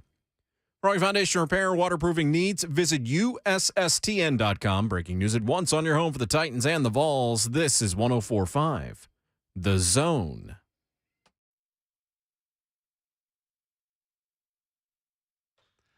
Halftime of the show, and the third quarter starts right now. It's a fast 4 hours. Don't blink. You just might miss it. It's Ramon and Will, powered by all 4 seasons on 104.5 The Zone. Jonathan Schaefer making the show happen. 11-year NFL veteran and Vol for life, Ramon Foster. I'm Will Bowling. Coming up in 15 minutes, Bryant McFadden of CBS Sports joins us. We'll get the national perspective on the Titans, on Malik Willis, and hit the AFC and NFL headlines with him as the Arizona Cardinals come to Nashville to practice with the Tennessee Titans today. Looking forward to that. Looking forward to catching up with Lucas Panzica as well in hour number 2. Titans, the one topic I think Lucas and I haven't discussed on these airwaves, because we've got high school football, we've got the UT podcast, we have the Nashville Soccer Show. Now we're going to add Titans in the mix and do that as well. Oh, that was a cool flex, Will. Thanks, no I biggie, appreciate man. it. You got the airspace to do that now. Recording the Nashville Soccer Show last night. Rate, review, subscribe, unsubscribe, resubscribe. Leave a 5-star rating. If you don't like the show, then just maybe keep your thoughts to yourself, please. 615-737-1045, the number. While we're at it, Ramon and Will on Apple, Spotify, Google Play, Stitcher, 1045thezone.com is where you can hear all 4 hours of the show every single morning. Listen, if you're going to leave a 1-star rating, then might as well just, catch these mitts on us. Yeah, just shoot me an email or a text or something. That way I can talk you into at least 3 stars. Freaking punk. That was good, Will. Yeah, if it's a 1-star show, then, rethink your opinion. And if you don't come to a different conclusion, just keep your thoughts to yourself. I wasn't expecting that drive-by from you right there. Now I might actually go leave a 1-star shave. Oh, wow. No. Man, that's tough to hear. Nah, that was the dude delivering our food yesterday. Yeah. Yeah, it's what tough. a guy. What a guy. But no, you're doing a great job with that thank stuff, you. Will. That wasn't a snarky one, but I was being real that time. No, this is the snarky one. The Ron Slay laugh will just still always be my favorite. Makes me happy every time. Listen at that laugh. Even though usually that laugh is at me, not with me when I hear that laugh. But that's okay. 615-737-1045. You heard the headlines from Jonathan Schaefer at the top of the hour. Caleb Shudak to reserve PUP list, meaning that he will have to at least miss the first 4 games. The plan B to Randy Bullock on the Titans practice squad and in the kick game. The notable news that we didn't get yesterday for the Titans, though, Monty Rice was not moved to the reserve PUP list, meaning that he still counts against that 80-man active roster count. But the good news is that it shows the Titans expect to have him back sooner rather than later, and that Monty Rice does not have to miss the first 4 games of the season. I think that's a guy we haven't talked a lot about because he just hasn't been available, has been hurt through training camp. And as good as Jack Gibbons and Chance Campbell have been, playing a lot of snaps in the past 2 preseason games, it's kind of changed that conversation a little bit. But I think with the new starters you have at the inside linebacker position and Zach Cunningham and David Long, you're going to be relying on Monty Rice to do a job for you this year. Yes, indeed. And he was a guy I thought that showed good spark last year too. You saw him, and when he was drafted, the first thing that came to my mind was heat seeker. He finds ball. He see ball, go get ball. That's been his mentality, man. And that's what you need from a guy like him, man. And coming off this ACL, they need to take it as cautious as they possibly can. I think he can be a great playmaker for him. Again, with David Long Jr. and Zach Cunningham also in the fold, it's better to have that many guys instead of not having enough. So I'm looking forward to what he's going to look like. Of course, they're probably not going to put him on a PUP. Well, they haven't put him on a PUP, but it also says that he's probably still going to get to work himself into, game conditioning. He's missed pretty much all of camp at this point, with the recovery of that ACL. I hope he comes back right. I hope they can have a trio up the middle, man. And, well, I'll throw Chance Campbell in there too. That group right there, I think we were looking for more production out of last year, and now that we got guys that say, okay, there's some hope there. Sure, we're not sure how high their ceiling is, but they are guys that can play the position well. Where there was a lot of question marks. David Long Jr. himself, man, I have a feeling he's going to be the next guy that you're like, yeah. He's a homegrown guy that's doing what we thought he could, man. But he's uber athletic. He can drop in coverage, and he can go make tackles at the line of scrimmage too. That is a good asset to have. And to have Zach Cunningham, who's a seasoned veteran now, being able to lead that group a little bit, good, solid group, man, that needs to build upon it. And the sooner Money Rice get into the fold, the better it's going to be for him. It's interesting how conversations change with one injury and with one waiver acquisition, because this time a year ago, we were mentioning Monty Rice as the long-term replacement for Rashaan Evans. Yeah. And, hey, Rashaan Evans and Jayon Brown, their deals are both up. It might be Long and Rice. Yep. It could be Rice and Brown. Could be, a certain and then the trade number of changes. Yeah. And then you pick up Zach Cunningham. Pick him up. Yep. And it changes the way that Monty Rice functions within this Titans defense. So it's certainly a good thing to have that depth, to have a third linebacker that I think you feel comfortable with, specifically in the run game, like you mentioned. Yeah. Because David Long is so versatile in what he's able to do, and the quickness, the speed that he has at that position is something that's pretty uncommon. I think if you trust the evaluation of John Robinson at one position the most, John Robinson's been really good at picking inside linebackers. Yes, he has. And finding value there. Jayon Brown found a lot of value with him. Zach Cunningham, the evaluation there, that one was just a perfect marriage of fit of a guy that obviously played at Vanderbilt, wants to come back to Nashville, and has that familiarity there, with the Houston connection of knowing him so well from that too. But that has been one area. David Long, Jayon Brown, two of the best value picks that John Robinson has made, has been at this position. Mm-hmm. And that's a good thing, too, considering your division. I always look at, GMs and how they draft. Again, I'm going to go to Irsay, and what did he say? Beat that daggone team down south in that many words, right. Because it matters. Winning your division is a very prideful thing. We were having, some off-air conversation in the last hour, and just like the sentiment is, man, I hate the Colts. I can understand that hate, because if you dominate your division, you make it into the playoffs, and the way you draft in your division says a lot about how you're going to attack the season. Going to get Monty Rice, which means what? Stopping the run game out of Indy. Stopping the run game out of Jacksonville. You know that they rely heavy on what was a running quarterback and or mobile quarterback in Deshaun Watson. Sure. And now you got to have guys that drop in the coverage a little bit too. It will be interesting to see, and I think the Titans are a little bit ahead of the curve with this, with Trevor Lawrence and how he's going to look and what you expect him to do in the secondary side of things. He's going to be a passer.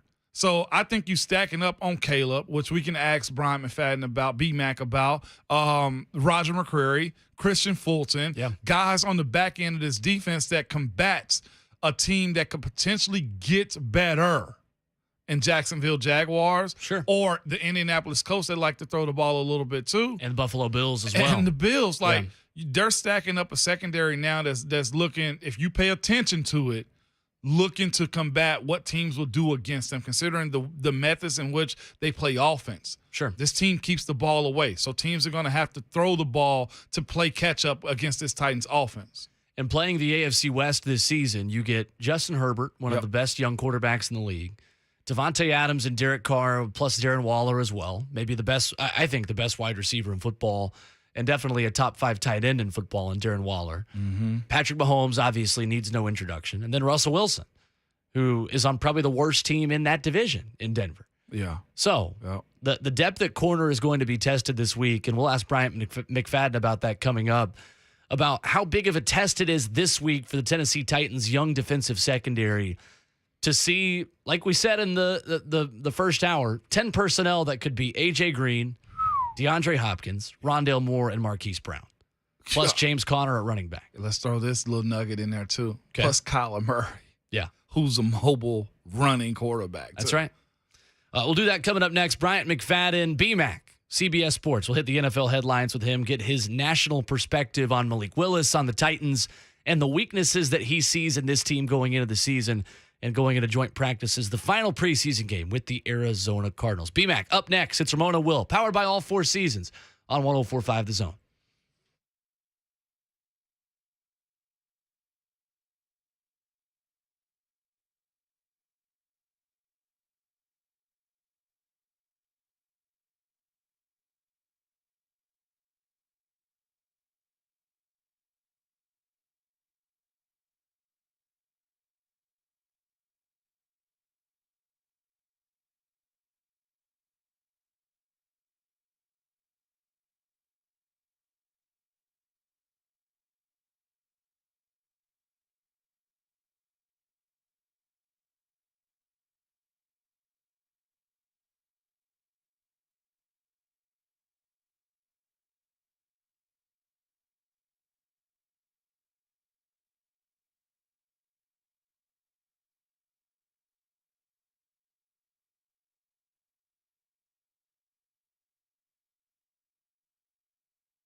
It's Ramona Will, powered by All Four Seasons on 104.5 The Zone. Thanks for hanging out with us this morning.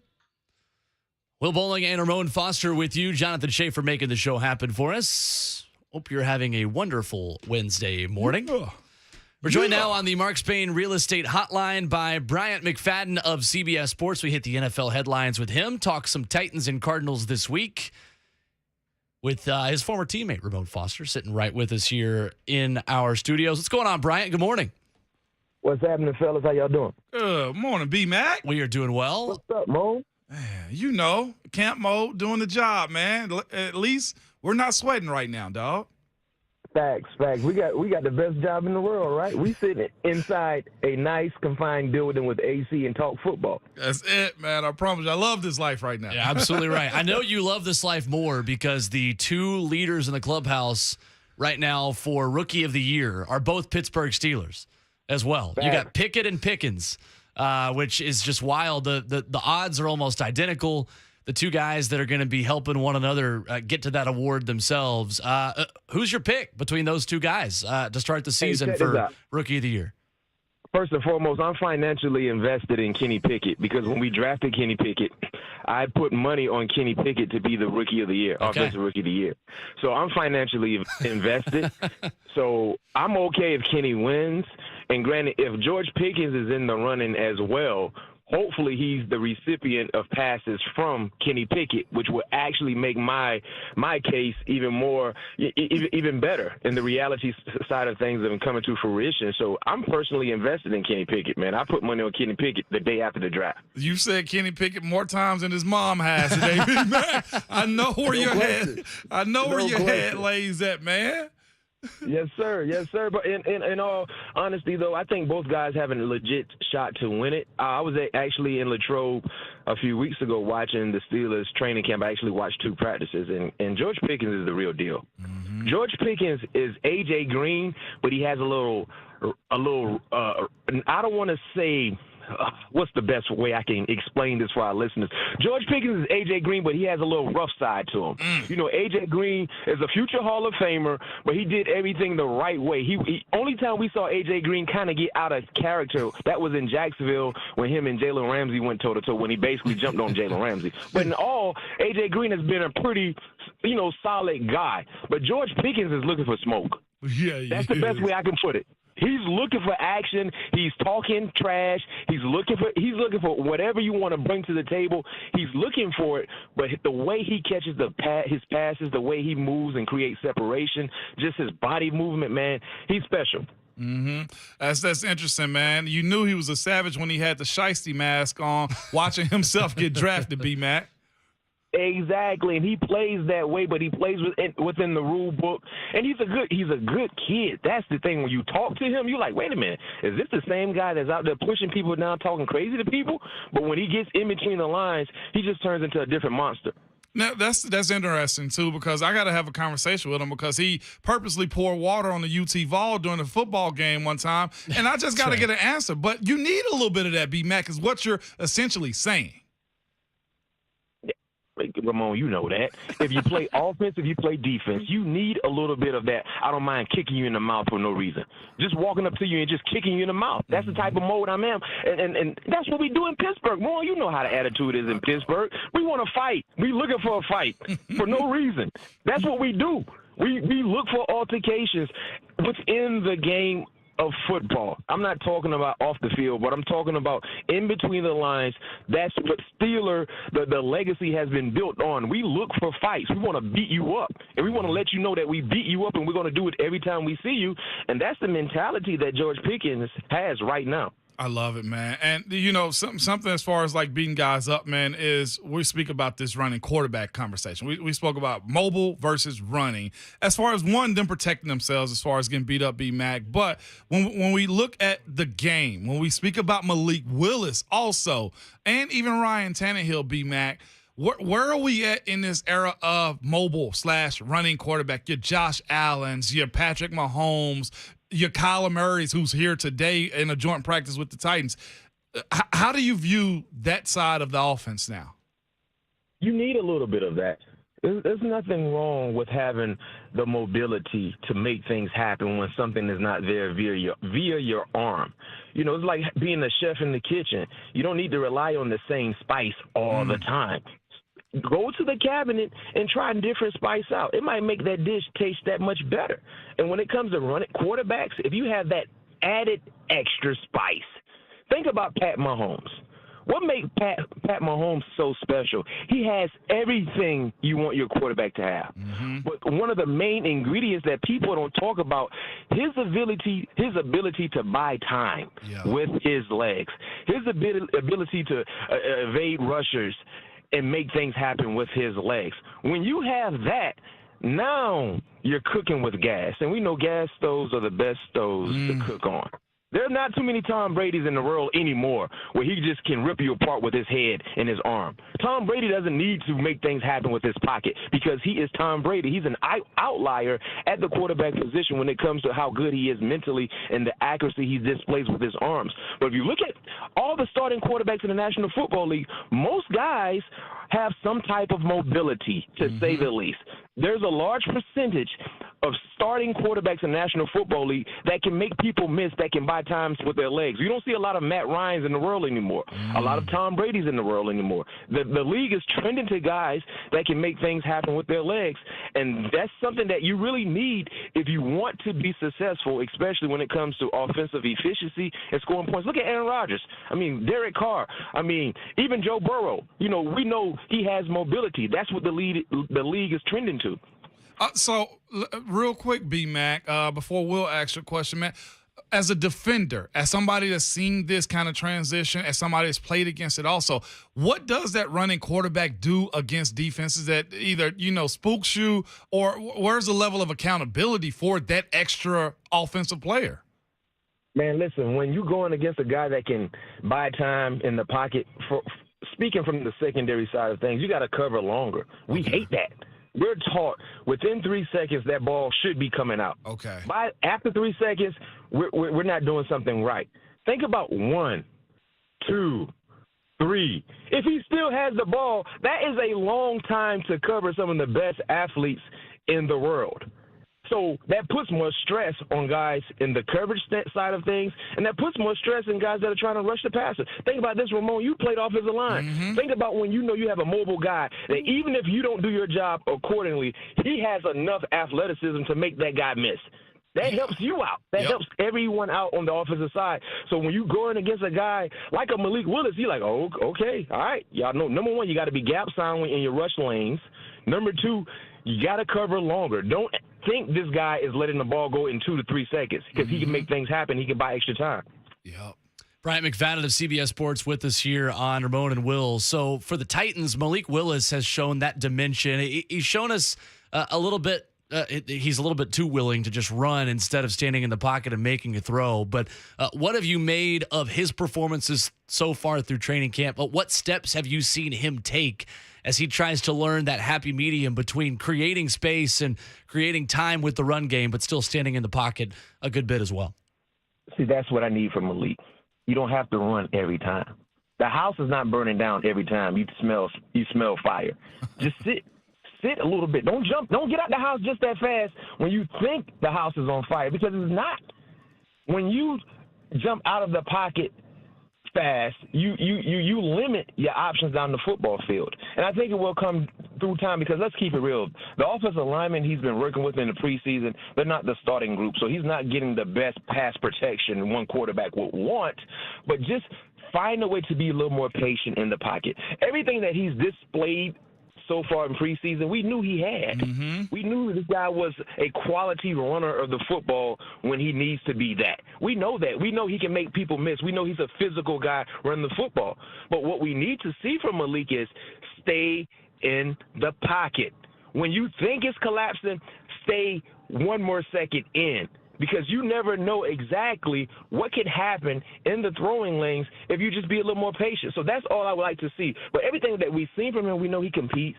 We know he leaves it on the line. He's showing that ability. But we need you to play quarterback more than running back. I mean, the last preseason game, man, I felt like every time it was a passing play, he was running for his life. Not saying that he was running for his life because he wanted to, but he felt like he needed to, because the offensive line did a horrible job in making sure he felt comfortable. Yeah, and there's certainly a difference, and Mike Vrabel mentioned this, of stepping up and running to create plays off schedule and running out of the back of the pocket, which seems to be the next step that Mike Vrabel and this coaching staff really want Malik to take. But at this point, Bryant, going into his final preseason game, do you want to see Malik continuing to try to run what Ryan Tannehill is running and running that offense, or is it time for the play calling and time for the Titans to come to Malik a little bit and make him more comfortable and kind of change his game plan? That way, if he comes in a pinch this year, he's more comfortable and can kind of run his own kind of system. I mean, I would like to see the offense kind of cater to Malik to what he does best, but it's hard to do that in preseason play because you're working with so many new faces. You know what I mean? You're trying to get comfortable and acclimated to what you're doing. So it's okay in seeing the generic Tennessee-style offense because you don't have enough time to really game plan for one particular player who is your quarterback to kind of cater to what he does best. But me personally, looking at what we've seen from Tennessee, it's not a quarterback competition right now. This is Ryan Tannehill's job. Regardless of what happens in this final week of the preseason for Malik Willis, it's not anything close to what we're seeing in Pittsburgh, right? We know that's a competition. Malik is just showing the organization, you know what, you made the right choice. This is Ryan Tannehill's job, and he will be the starting quarterback in Tennessee as long as he would like to be based on what he does when it comes to production or health. So me personally, for Malik, just continue to grow and develop as a professional quarterback because at some point in time, they may call your number, and you want to make sure you're ready to go whenever that time happens. B-Mac, real quick on the OL blocking for Malik, man. When you sit back and you watch it and how he didn't have enough time, what do you actually take from them and from him when it comes to, look, the amount of time he gets to sit back and make plays? Do you just say, you know what, we'll see a better version of him if he has better OL in front of him? I think so, Ramon. I think if he played with the first unit, I think offensive line-wise, I think we would see a better version. Now, I still believe he would be a little impatient because that's the mindset of most young players, especially quarterbacks. They're a little impatient. You get that through repetition. You get that through growth, becoming more patient. But, yeah, I think if Malik played with the first unit, O-line-wise, yeah, we would see better production. That's why, in my opinion, guys, there's not a quarterback competition at all because you didn't really see Malik in a preseason game participate with the ones on the offensive line. That's the best way to kind of get a quality sound assessment on who he is as a player if you feel like this is a guy who can push our starting quarterback. Look at Pittsburgh. Kenny Pickett has worked with the number ones on the offensive line. Yeah. You know why? Because they want to see exactly what he can do with the ones. That's the best way to get a great understanding on who he is as a quarterback. But because we haven't seen that, that's why my mindset is like, you know what, this is not a quarterback competition. Regardless of what happened the last playoff game with Ryan Tannehill in the offense, the Titans believe Ryan Tannehill is the guy. They just drafted to add depth and maybe provide some spice when it comes to the future side of things at the quarterback position. But right now, it's Ryan Tannehill's job. No competition at all. So, Bryant, joint practices this week with the Arizona Cardinals starting today in about an hour. And Cliff Kingsbury ran a 10-personnel set in Cardinals camp last week with A.J. Green, who you just mentioned the younger version of him, but the veteran A.J. Green, DeAndre Hopkins, Rondale Moore, and Hollywood Brown. How big of a test do the Titans' defensive backs in that young secondary get this week against Arizona? They get a real good test the week of because I don't expect to see any starters participate in the final preseason game for either side. So this is a great week to kind of fine-tune things and going against some elite-like competition when it comes to pass catchers. And so far, I like what I've seen from the secondary. When you look at the young cornerbacks, Christian Fulton, you guys have been more hands-on than I have being there. But so far in preseason action, he's been looking real good. That's a bright sign because, you know, now you expect for him to turn the corner because he is the quote-unquote veteran presence in the secondary at the quarterback position for the Tennessee Titans. If I'm not mistaken, this is year 3 for him. Caleb Farley has done some pretty good things as well, and those two guys have to really play lights out for this defense to be anything to the level of what they were last year when it comes to putting pressure and sacking the quarterbacks. You got to have guys in the back end that can cover. So all of these guys, man, Elijah Molden, Roger McCreary from Auburn, all of these guys are going to get a real good, legit opportunity to see where they stand when it comes to sound production, sound type competition from the wide receiver spot based on what they will see from the Arizona Cardinals. B-Mac, man, what's interesting is Caleb has done some good things, but the name we continue to hear is the rookie, Roger McCreary. It's the same thing we're seeing on the offensive line at the right tackle position as far as, Dylan Radins was the guy starting off, and it looked like the rookie out of Ohio State, Nicholas Petit-Frere, might be taking over that spot. For a guy like Caleb Farley, though, considering you played the position, okay, you're about as tall and as rangy as he was too, or is. If he actually gets got by Roger McCreary, what does that do for Caleb Farley? How does he continue to stay in the fold? What would be your mentality if that had happened to you in your young career? Yeah, that's a good question.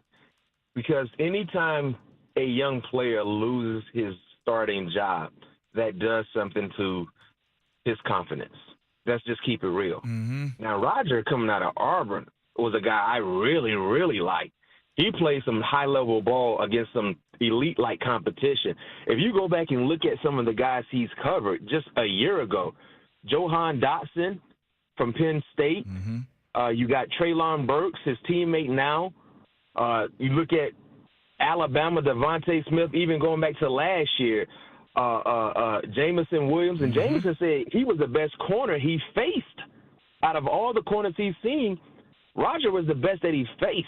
And Roger followed him in the Iron Bowl a year ago, if I'm not mistaken. So he saw some high-level competition. And so what we're seeing now is the same guy we saw in a War Eagle uniform.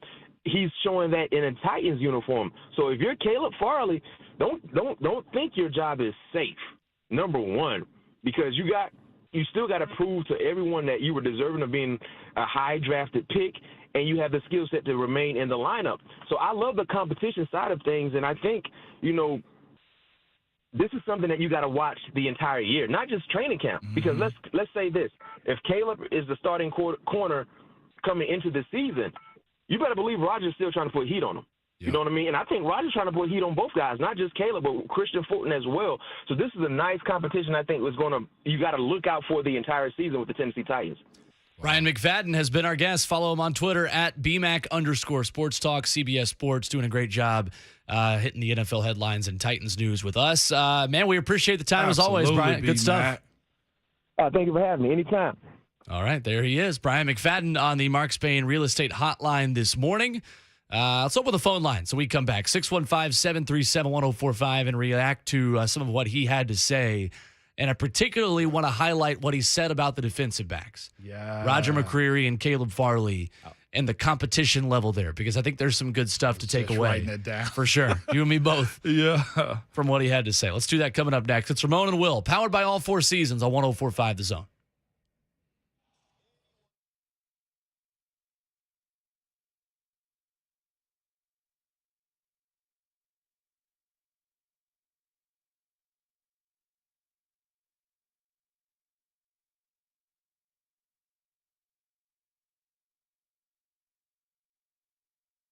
Hey, it's Ramon Foster. For my friends at Window Nation, back to school time is here, and Window Nation can help you get an A+ in savings. Right now, get 2 free windows for every 2 you buy and pay nothing until 2025. That's like a free scholarship, okay? Use it towards your kids' school supplies or treat yourself, because your Window Nation savings will keep on coming. As temperatures soar, so do your energy bills with old, inefficient windows. Stay cool, lower those bills, and raise the value of your home with new Energy Star efficient windows. Window Nation has expertly installed over 1 million windows, rewarding and increasing in over 150,000 homes, okay? All with over 96% needing no follow-up service. That's an A+. Now it's your turn to make the smart choice and get to the head of the class. Get 2 free windows for every 2 you buy. If you buy 4, you'll get 4 free. There's no limit. Plus, make no down payments, no payments, and no interest until 2025. You'll save big during Window Nation's back-to-school sale. Call today at 866-90-NATION or visit online at windownation.com. That's 866-90-NATION or windownation.com. And tell them that Ramon sent you.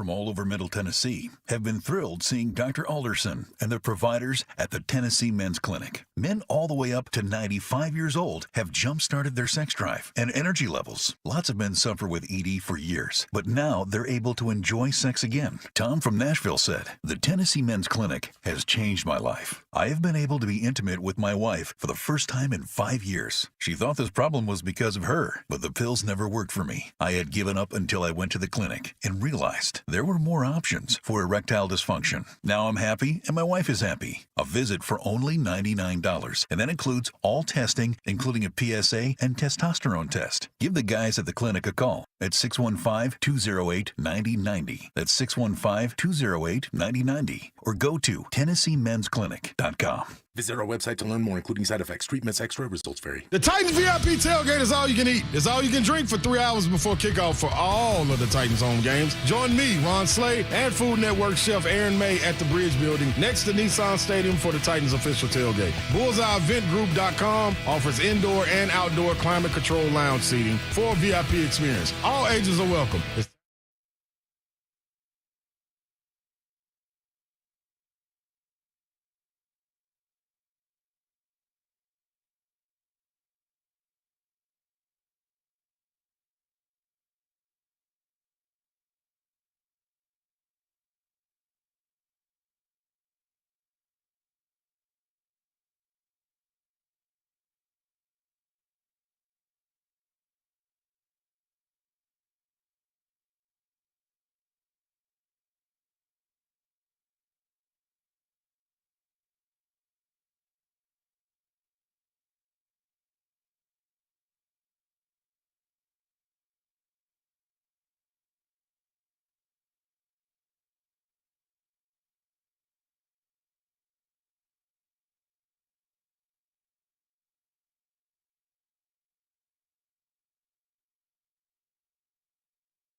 It's Buck Rising for the team at QC Kinetics. QC Kinetics is helping people here every day, giving them lasting pain relief using the latest advances in regenerative medicine.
It's Ramona Will, powered by All Four Seasons on 104.5 The Zone. Appreciate Bryant McFadden hanging out with us. B-Mac had 2 Steelers here, really 3.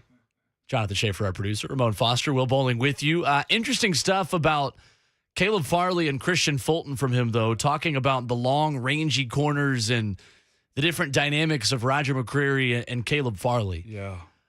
And I think it's interesting when you pair that analysis of Caleb Farley and the motivation he's going to have in sitting behind Roger McCreary a little bit. Mm-hmm. You pair that with what Mike Vrabel had to say the other day on Monday about, hey, I've got to rein Caleb in a little bit. Yeah. He's too excited a little bit. We want to channel that emotion in the right way. Yeah. It seems like a test, Ramon, of, hey, you're going to take yourself off the field for a minute, and you're going to come to the back of the end zone and stand with Anthony Midget, the defensive backs coach, and put yourself mentally on the field and channel that energy now while you're off the field. Yep. So be that emotional, be that excited about your preparation. That way you've exerted that in the right way, and when you get on the field, it's second nature. It delivers for you. Yeah, Right. because nobody has anybody we've talked to, from former D-backs like Bryant McFadden to coaches to scouts to anybody we've had conversation with, nobody has denied that Caleb Farley has the talent. He has the body type that you want. National media talks about it. We talk about it. Coaches talk about it. It's honestly a matter of him, bringing it all in together. That's right. And controlling those emotions. Is 2 positions on the field, man, that you have to understand. I'm going to take an L or 2, and I better have a level of consistency, and that is the offensive line. You can't – offensive line and cornerbacks are secondary. Those 2 positions right there, you have to have a level of stability mentally and physically, man. And your performance, for the most part, must stay the same. And that's what Vrabel's trying to teach him at this point is, look, things are going to happen. Erase it quickly, move on, and be the guy that we think you are. That's how he takes it over the top. And like we said yesterday, I don't think that's a point of frustration for Titans fans if Roger McCreary beats out Caleb Farley at this point, because you have the luxury of depth at that position. You have the luxury of bringing a guy who's had 2 major injuries in back-to-back seasons. You have the luxury of bringing him along as slowly as you need to. You need to, right. Both mentally, like we've talked about, but the physical piece of it, too, is important. Here was Mike Vrabel again, what he had to say about Caleb Farley just needing to rein it in a little bit. You know, we talk about Caleb's emotions. You know, I mean, he's just so excited to be out there. You know, he hasn't really played a whole lot of football. And I noticed early on against the practices in Tampa, he was pretty emotionally spent, which then caused him to be physically spent. It was just the So I'm just trying to get him to focus on his emotions and keeping them pretty neutral so that he can have as much energy for each and every play and to withstand the length of the game, the heat, the conditions that they have. I mean, corner, you got to run. And so, you know, that's just another opportunity for him to get some conditioning. And, you know, it was good to see him have a couple good back-to-back days. So there's Mike Vrabel over the weekend talking about Caleb and bringing him along. Yeah. It's insightful. Isn't it, sir? And another point that I was bringing up, too, I jotted down as far as BMAC conversation is whoever wins this corner spot at CB2, the competition's not over. You know, we spoke about that. Like, the dude that got to sit for a second, you better make sure you're working on the small things with your technique, getting stronger in the weight room, watching more film, because at any moment in time, it can be your shot. And I saw a guy get cut. Like, for real, got cut. I'm not talking about bench. No, the guy got cut the following week because he was bitter about losing his position. And when they called on him to play, he didn't rise up. He stopped watching film, stopped paying attention to meetings, was just very nonchalant. They called on him mid-game like 2 weeks later after giving up his position. He played terrible. And the coaches knew it because they saw his attitude behind it, cut him. Right. Wow. There you go. It's that easy sometimes when these guys don't respond the right way in training camp. 615-737-1045. Let's go to Swab Zombie hanging out with us, talking Titans punter competition. What's going on, Swab Zombie? What's up, Swab? Happy Hump Day, bro. Hump Day. Thank you, sir. Good, man. Happy Hump Day.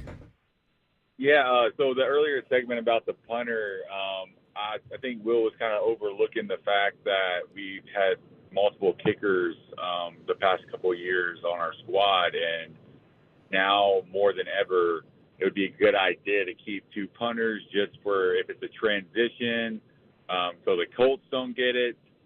Also, we could use Kearns when we're on the 40 and to do that precision kick, to pin them inside the 5, whereas the other kicker could be kind of outside of that range. And also on the whole DB situation, it's kind of cool to think, if you look back 2 years ago, that if Caleb Farley is the weak link of our defense, like how much we have progressed just because he has so much, so high of a ceiling. That's pretty cool to be a Titans fan right now. No doubt. Appreciate the call, Swab. On the punter thing, basically the reason why you can't stash him on the practice squad and try to keep him around is because this is the equivalent of he just hit a 55-yard field goal in a preseason game. And the second you cut that guy and try to push him through to the practice squad and everybody else has a chance to sign him first, someone's going to sign that guy if you let him go. Every team has regret on letting the team go or letting a guy go. Somebody's going to sign Brett Kern, too, if you let him go. I've seen people keep a punter, like 2 kickers on the team. One can go long distance, one can go short, but that person could also punt, too. Yeah. Holding 2 roster spots for a punter, I love the idea of being able to save him. I don't think you got a shot. It's not here. practical. Me personally, if I'm wrong, Swab, man, hey, me and you will dap up later. But 2 punters, no. Too many tough. needs and too many injuries pop up in the middle of a game, even in the middle of a week, to have that. 615-737-1045. Coming up next, 4's up, ladies and gentlemen. It is the fourth quarter of the show. Lucas Panzica live from Titans training camp. We'll get a preview of what to look for on the field today, specifically talking about the quarterbacks, whether or not 2 quarterbacks make this roster behind Ryan Tannehill. Lucas Panzica gives us that report. We finished the fourth quarter as quickly as we started the first quarter. It's Ramona Will, powered by All 4 Seasons on 104.5 The Zone.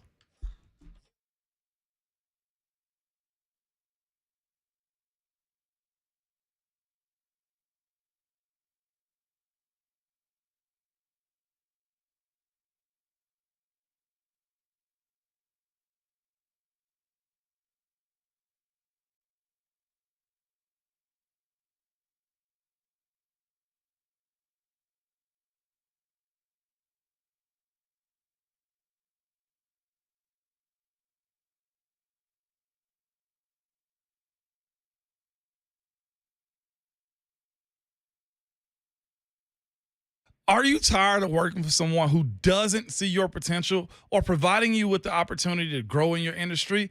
It's Ramon Foster, and I know a company that can offer you the opportunity you are looking for. And they are Spring Hill Heating and Cooling. Spring Hill Heating and Cooling is a small, locally owned company that is looking to get bigger, and you can be a part of that expansion. Become one of their service experts and receive, listen to me, medical, dental, and vision benefits, matching 401k, 2 weeks of vacation after the first year, holiday pay, company and factory training, plus top pay within their industry standards. You can become Spring Hill Heating and Cooling next All-Star. If you want to apply, go to springhillac.com and become a part of their team.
9:01, good morning. I'm Jonathan Schaefer from the Superbook.com Sports Desk. Titans' final joint practice of the preseason today at St. Thomas Sports Park within the hour, actually. Lucas Panzica is going to join us from St. Thomas Sports Park at approximately 9:20. The team did place kicker Caleb Shudak on reserve PUP yesterday. The move allowed them to meet the 80-man roster cutdown. Major League Baseball, Braves 6, the Pirates 1. Braves have won 13 of their last 15. Yankees over the Mets 4-2. Braves now just 2 games out of first place in the NL East. Dodgers star right-hander, former Vandy standout Walker Buehler underwent Tommy John surgery for the second time in his career on Tuesday, officially ending his season and likely keeping him out for 2023 as well. Nolansville, which has gone 3-0 so far in the Little League World Series, faces Honolulu, Hawaii at 2 o'clock today, and with a win, Nolansville advances to the U.S. Championship game. And Len Dawson, who led the Kansas City Chiefs to victory in Super Bowl IV and was elected to the Pro Football Hall of Fame as both a player and broadcaster, has died at the age of 87. For your foundation repair and waterproofing needs, visit USSTN.com. Breaking news at once on your own with the Titans and the Vols. This is 104.5 The Zone.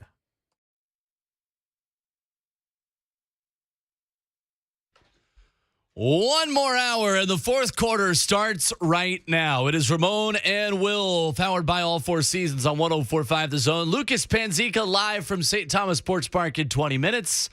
And you can join us in the meantime at 615-737-1045. What are you most interested in learning about the Titans today in joint practices with the Arizona Cardinals? Along with Ramon Foster, I'm Will Bowling. Jonathan Schaefer, our producer. The best producer in the world.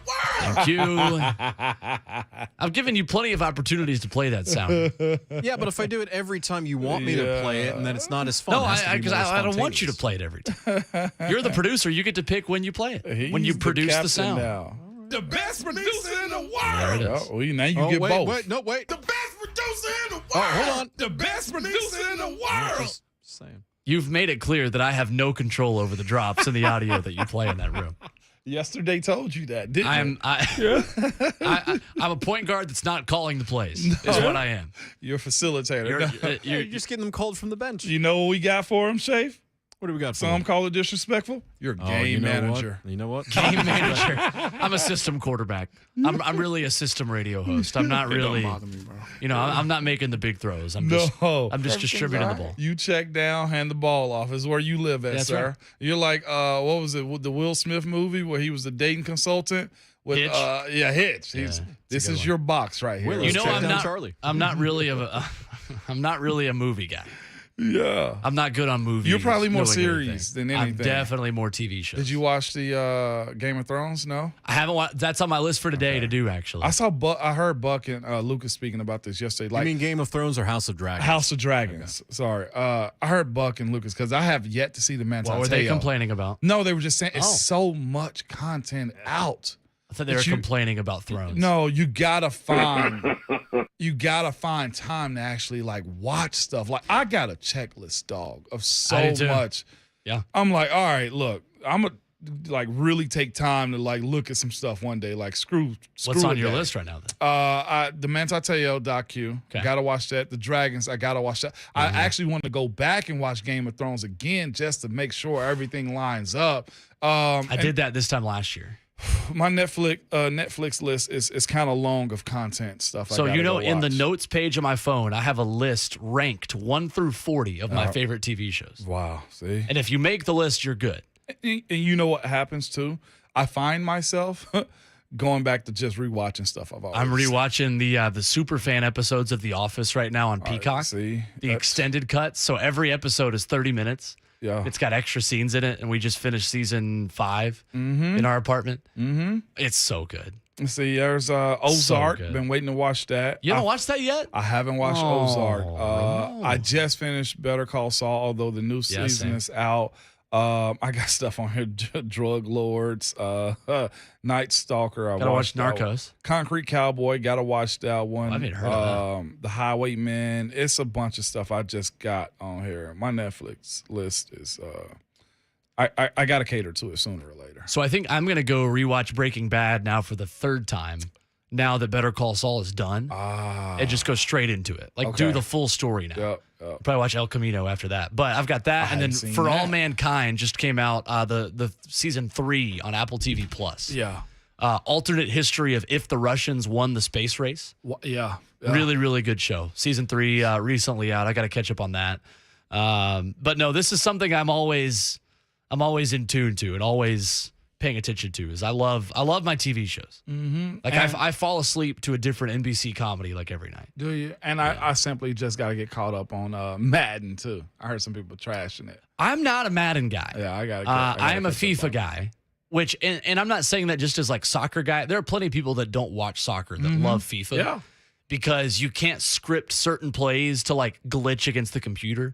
Like on the last 2 Maddens, you could run pinch bucko and your outside linebacker would get a free release and would not be touched by the right tackle. And you could get 10 sacks a game on all Madden mode with your outside linebacker every single time running one play. I hadn't played Madden in a while. So we had a during the pandemic, this was a big thing that we did. Is we would play, we had a connected franchise on Madden, and there were like 20 of us, and everyone controls one team, and it was a fantasy drafted team. Like we have like current NBA players that were somehow in that like one of my buddies is like beefing with like a point guard in the NBA because he like beat him too bad in Madden. And like we had all these rules of like, you can only make a certain amount of trades with the computer because you can glitch, an all pro team to your team just so easily. Just give up future picks because you're only going to play a certain amount of years. Yep. But the thing about FIFA that's so great is that like there's not like set plays that you can run that like, oh, if I do this one thing every time, I'm gonna always win. Like it doesn't really work that way. But you can on like basketball games and football games and stuff like that. You can. It's weird, but I grew up on that stuff, man. I grew up playing NCAA football. I don't want to know how many years of my life have been wasted recruiting a kid in the year 2070 to go to Louisiana Monroe, where I've won 10 straight national championships. Like this is what people my age grew up doing. It is, man. And now look at you being an adult.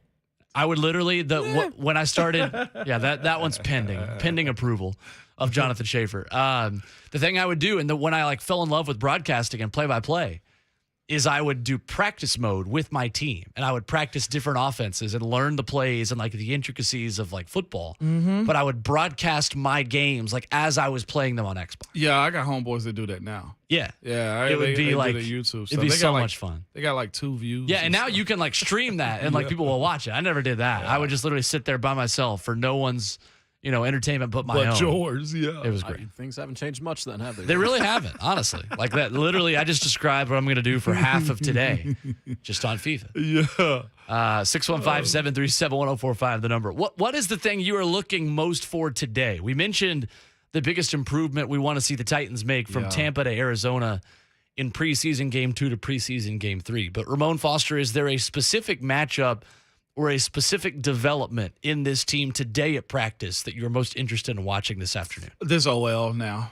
I think we get our answers pretty much on, what Malik and what Logan are. Like, legitimately, what is this offensive line going to look like against Arizona? And just this, too. I almost feel like we're being teased, although I don't think Vrabel will lie to us like this blatant. But one day of joint practices, and you got Arizona here out of their house, out of their city. And they're not doing much together. And they're not doing much together in practices. So I'm like, are we getting a bonus? Are we really getting a bonus this weekend by watching, ones versus ones? That is the hope. Again, I'm pro watching Ryan Tannehill do work this weekend. I am too. I kind of want to see that. I wouldn't mind if he got a few reps. I mean, I know there's a 2-week gap between, last cuts and versus, the regular season game. But I kind of want to see the machine together for just a little bit. The argument is being made that, well, in that case, this team relies heavy on the run regardless. So Ryan Tannehill's timing is pretty much what is going to be through practice anyhow. But I'm here to just say in general, the stadium versus practice is totally different. The adrenaline is a little bit different. The crowd being there is a little bit different too. And that's why I guess I'm asking for this Ryan Tannehill show to, give us a sneak peek. All I need is one drive, Will. I don't care if you hand the ball off to Hassan Haskins the entire time. I want to be able to see what this will look like still if he's, dropping back in the pocket and delivering the ball. Like, I almost want to be conspiracy theorists and just say, well, maybe they don't want to unbox Ryan Tannehill in a stadium, because if he does, by chance, throws an interception, the blowback from that can you imagine what we'll have to deal with in a preseason game? Don't like that. I don't like that. So if we're taking that approach, I understand it. I get it, but I don't want to live that life. You know, like, don't protect a guy that got to deal with it regardless.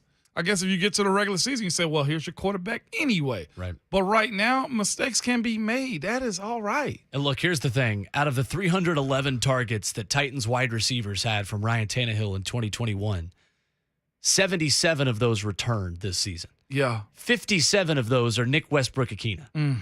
So when you talk about the new faces and the chemistry at the wide receiver position, did we not learn our lesson with this a year ago with the Arizona Cardinals? I know. With this team that is currently here right now, when Ryan Tannehill looked like he had never practiced with Julio Jones, A.J. Brown, and Josh Reynolds, Titans legend, at this point last year. Yep. And it hurt them. Mm-hmm. And the left tackle situation hurt them. And Taylor Lewan's health at that point hurt them. But I feel like we've learned our lesson that Ryan Tannehill is not good enough and is not on the same page enough with his wide receivers to forego preseason. And you're not trying to work through this chemistry thing. Preseason is important for Patrick Mahomes to get time with his receivers for the first time. And he's got like 2 or 3 new guys. That guy's played every game.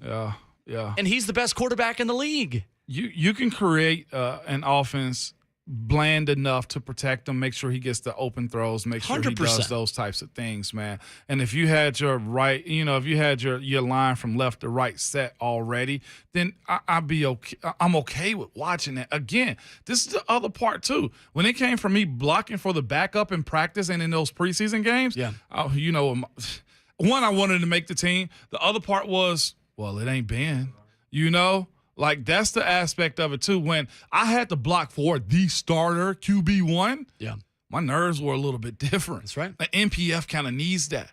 Dylan Radins needs that. And I think Dylan Radins needs it at left guard. You know what I'm saying? I'm giving him a series at left guard with the ones. Yeah. Because the chemistry with Taylor Lewan is important, too. 615-737-1045, the number. Let's go to Gerardo on line 1, hanging out with us this morning. What's going on, Gerardo? What's up, Gerardo? What's up, Mo? What's up, Will? How are you? Just real quick off the bat, bud. Honestly, you did a great job. You guys are taking up like nothing ever happened. Just appreciate it, man. Kudos. F the haters. Honestly, you guys are doing a great job. Appreciate it. But hey, so all right. I'm trying to clear my mind here. I've got like 3 things going on at once. But so on the Malik Willis deal, man, everybody needs to chill. Honestly, it's that dude's got talent. Obviously, he got drafted for a reason. We're in a generation where everybody kind of wants things, immediately. It's nobody has patience anymore. But when it comes to Malik, man, I would rather have the quarterback he is right now, where he has the talent, and as far as the things that we don't like that we're seeing so far are coachable things, as opposed to where it would be the other way around, where he doesn't have that it factor. You know what I mean? Right now, at least he's in the phase of his career where right now rage and everything, it can fall in place for him perfectly if we just give it time, honestly. Everybody needs to chill. I mean, he's behind. He's honestly in a perfect situation where he didn't get drafted in a team where he's lacking weapons to where people can bail him out, just as easily as he can bail the offense out.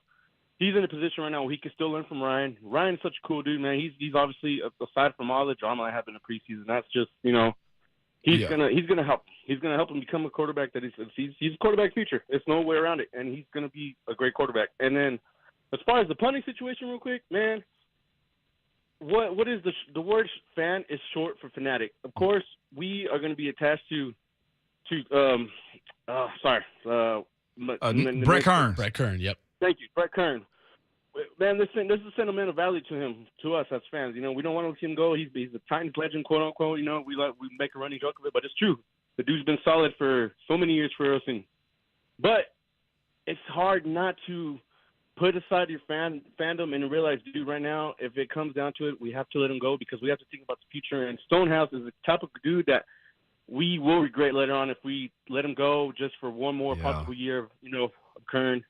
Right now, we got to think about the future. And Stonehouse, man, I'd rather have somebody that has real good potential with the golden leg and can learn how to pinpoint putt. Yeah, absolutely. As opposed to, So, anyway. That's fair. For sure. Appreciate the call, Gerardo. You guys yes, sir. That's fair, man. Thank you, man. Good stuff there. And on the other side, we hit those topics with our guy, Lucas Panzica. He was here about an hour ago. Mm-hmm. He has since made his way to St. Thomas Sports Park and joins us coming up next. It's Ramon and Will, powered by All Four Seasons on 104.5 The Zone.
It's Ramona Will, powered by All Four Seasons on 104.5 The Zone. Hanging out with you on this Wednesday. Titans and Cardinals getting started momentarily on the practice field. Will Bowling, Ramon Foster with you. Jonathan Schaefer making the show happen. And we're joined from St. Thomas Sports Park by Lucas Panzica on the other end. Lucas, what's going on, man? You were just here a minute ago and all set up and ready to go now for the Buck Rising show in a little bit. Yes, good morning, gentlemen. It is great to be back out in the sun at Titans training camp with one more day left. And I do not say that sarcastically. I stepped out of the car, and it was refreshing to bathe into the sunlight as opposed to the air-conditioned studio at 104.5 The Zone. I said earlier today, Lucas, I let you off the hook because now that this is the last show that we do from training camp, you are now allowed to comment on how nice the weather is. You were not until this moment because you can't jinx anything from here on out. So please take this time to further comment and say anything good about the weather you want. It does not affect us anymore. And I maintain that is a ridiculous sentiment, that my words have any impact on what the weather will look like over the coming days. But, yes, it has actually been lovely out at Titans training camp for most of the days that we've been out here. Like, does it get a little bit hot in the latter portion when it's that noon hour and they're off the practice field and it's the sun's bearing down? Yes, but I love the sun. If it was up to me and if I wasn't going to get stomped on by, Taylor Lewan or Big Jeff Buck out there, I would lay out in the sun on the 30-yard line right in front of me if I could. Wow, my God. Strategy, really? Colin. I know. Dude, keep your shirt on, bro. I mean, what are we doing? I understand the grass is nice, but dang, Luca. Grass is greener over Snow there. angels on the turf, man? What's happening? It's a beautiful day. It's a beautiful day. Not on turf. It is real grass, thankfully, out here at St. Thomas Sports Park. I like it. So today, Cardinals there. Cardinals not doing a whole lot with the Titans, but still present, still accounted for in a couple of periods with Tennessee today. What's the thing you're looking forward to seeing the most at today's practice? Looking forward to seeing which wide receivers are playing for the Cardinals, because while we know the Buccaneers are very deep at the wide receiver position, we didn't see Mike Evans out here. We didn't see Chris Godwin out here. We didn't see Russell Gage out here. All it was Julio Jones and some of those guys battling for a roster spot with the Buccaneers, who are all good players. They've done a great job of adding to that position. Undrafted free agent Jarrett Stearns, a Western Kentucky guy that had ridiculous numbers, was out here last week. So Titans defensive backs, especially the young defensive backs, they had some of those tests, especially against Julio, but I want to see that against DeAndre Hopkins. I want to see that against Hollywood Brown. And again, I don't know if those guys are here. I'll find out here in just a few minutes. But that's really what I'm looking for. And then most importantly, not defending passes against the likes of Kyle Trask and Blaine Gabbert and Ryan Griffin. No offense to those guys, but Kyler Murray, I think, will provide a better measuring stick for these young Titans DBs. When it comes down to the expectation of what you want to see from this Titans team against them in these joint practices, is going to be more controlled than last week and everything else. But what do you need to see happen for this Titans team? Well, I think I want to see the defense find some success in 2-minute drills.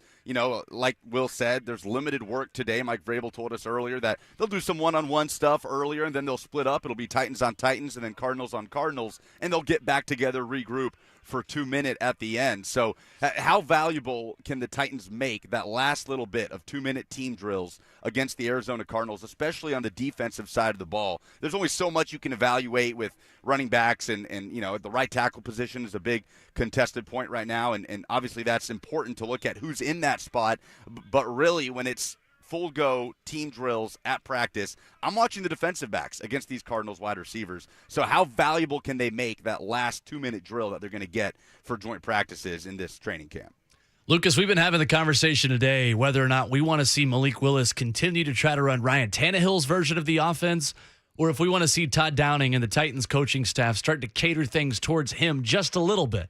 Because if that guy comes in a pinch this season for whatever reason, he's not running what Ryan Tannehill's running. It's going to be a simplified version of the offense. It's going to be more an offense that's suited for him to run a little bit more. I know you guys are talking with him today on the Buck Rising show. Where do you fall in on this for preseason game 3? Is it more of the same, or do you want to see him start to be a little bit more comfortable in a different style of this offense? He will join us at 11:20 later today. Looking forward to that conversation. kind of want to see more of the same because I want to see him be more comfortable early on, because we've seen in the first 2 preseason games, it's taken a quarter, it's taken a few drives before it feels like he's seeing things well and the game's moving a little bit slower for him. I want to see that in the first quarter and then maybe incorporate some of that stuff as the game goes on, but I want to see a good start for Malik Willis with that first drive. I don't want to see the adjustment period that he's had to go through in these first 2 preseason games. When it comes to those, number 2 and number 3, however they may fall, what can Logan Woodside do to help himself? He is the seasoned veteran. He's gotten some reps, man, but it seems like there may be a chance that Malik can edge him out. So what does Logan need to do to kind of fight that off? Yeah, I don't know, Ramon. It's a good question. I mean, Woodside's sort of in a tough spot because the team knows who he is. They know what they have in him, and they've told him, listen, we need to develop our third-round pick. We still value you. We know what you bring. We need to find out what we have in this kid. So it's in this interesting spot for him because that means obviously less opportunities to try and prove that. He hasn't really taken advantage of those opportunities that he's gotten in the preseason games, coming in late, playing with a bunch of backups, and he obviously has not played well at all. But it is interesting that what we thought was a foregone conclusion at the start of camp, that the Titans were going to keep 3 quarterbacks for the first time in the Mike Vrabel era, it may not be so much of a foregone conclusion at this point. Maybe they keep 2. But I think people look at the backup quarterback situation and they say, well, Malik Willis obviously gives you a better chance to win, and that might be true, but think about what Mike Vrabel has always looked for in a backup quarterback, with the exception of Ryan Tannehill, because that was a unique situation of bringing in a proven guy, a former first-round pick. They want their backup to have the institutional knowledge of a Logan Woodside, not because they're going to ask him to do the same things they ask of Ryan Tannehill, but because they want someone they can trust to execute the game plan they have for that particular game, which is going to be different. I mean, Ramon, you were still playing for the Pittsburgh Steelers, so I'd forgive you for not paying attention to this noon kickoff in Nissan Stadium 4 years ago. But, Will, I'm sure you remember that Week 3 2018 matchup against the Houston Texans. Yeah. I remember being in the press box for that game. You're one of the Mike Vrabel era, Week 3. Matt LaFleur, the offensive coordinator. Taylor Lewan's out. A bunch of key guys on defense are out. And Marcus Mariota is out. Blaine Gabbert's their starting quarterback. They found ways to win that game in the run game. And remember, this was before Derrick Henry became Derrick Henry. Obviously playing good defense, but just finding ways to win with that fake punt of Kevin Byard to Dane Cruikshank down the sideline, manufacturing ways to win that game without having to depend on Blaine Gabbert slinging it around like they normally would depend on their starting quarterback. I mean, that I thought instantly was one of the best coaching jobs. I still think that's one of the best single-game coaching jobs from this staff since Mike Vrabel got here.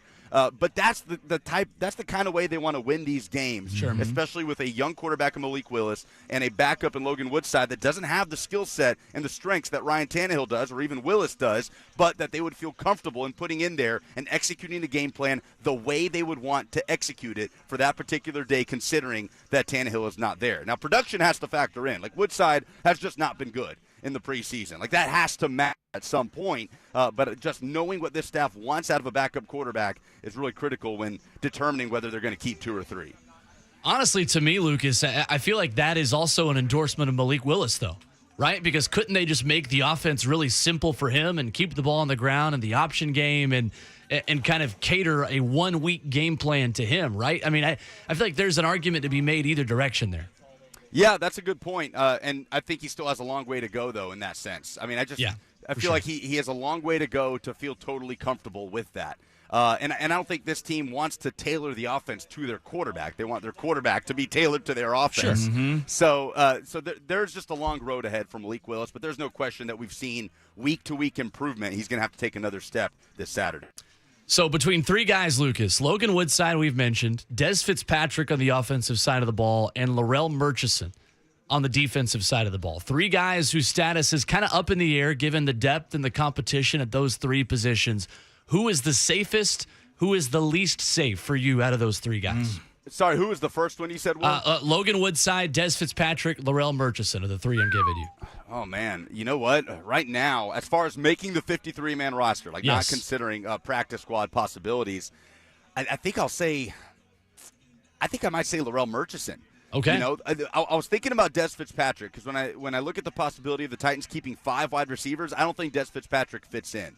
But he has an outside shot if they're keeping 6. He's the 6th guy, absolutely. Right. So, and that conversation totally changes when you consider 2 or 3 quarterbacks. So maybe saying that Des Fitzpatrick is safer would mean that would be Logan Woodside that's in the most danger. But I don't think so. I think it's Larrell Murchison. DeMarcus Walker has had an excellent camp. Danico Autry hasn't really been out here, but he hasn't been on any lists, which is good for Titans fans. So I imagine they believe he'll be ready for the start of the season. And Larrell Murchison, I just haven't noticed him at all throughout camp, guys. Will, you've been out here, and truthfully, you've been able to get better views and angles of things while we're over here doing the show. So maybe you'd be able to speak to it better than me, but I haven't seen him pop in any training camp practice, in any team drill, in any preseason game. And the defensive line has shown to be a point of depth for this Titans roster, and you've got guys stepping up like DeMarcus Walker that you didn't really anticipate coming in. So it's close, I think, between Woodside and Murchison, but I think I'd go with Murchison there. When it comes down to those guys you just mentioned, Danico, Harold, we've seen almost everybody. Is there a level of expectation when those dudes get out there? As big of a deal that Harold got earlier this year, it's been zero peeps out of him. It's almost like he's, not a part of the team in a sense. What are we expecting from him this year? Yeah, he's gotten limited work out here. Bud Dupree's gotten more work than Harold Landry has in the preseason and in training camp. But, I think there should be no drop-off, right, Ramon? I mean, there's so much continuity with that pass rushing core for the Tennessee Titans, and they kind of added to it with Rashad Weaver coming back. It's almost like adding another body. So why should you anticipate any drop-off? I mean, with how much this defensive line has been praised, with how Jeffrey Simmons appears to be poised for another tremendous season. I'm not going to call it a breakout season, but just another season that puts him right at the top of that list of defensive tackles in the NFL, next to or maybe right below Aaron Donald. Why shouldn't this pass rushing unit be just as good, if not better, than they were last year, considering that they return everybody? Everybody is fully healthy, which was not the case at the start of the season last year, and they have even better depth there with Rashad Weaver. So I think that should absolutely be the expectation. No doubt about it. It's going to be high expectations for that defense going up against a very deep Arizona Cardinals receiving core that we mentioned. Talking about the starters, though, we just had this conversation before you came on. The last time the Cardinals were here, I think we learned that Ryan Tannehill needed more reps with the ones at wide receiver in preseason that he didn't get. Does Ryan Tannehill need to play Saturday against the Cardinals now that the Titans are doing a little bit less teamwork with Arizona this week? I still say no. And if you asked me 3 weeks ago, I would have said yes. But, Ramon, conversations with you have sort of changed my tune on that.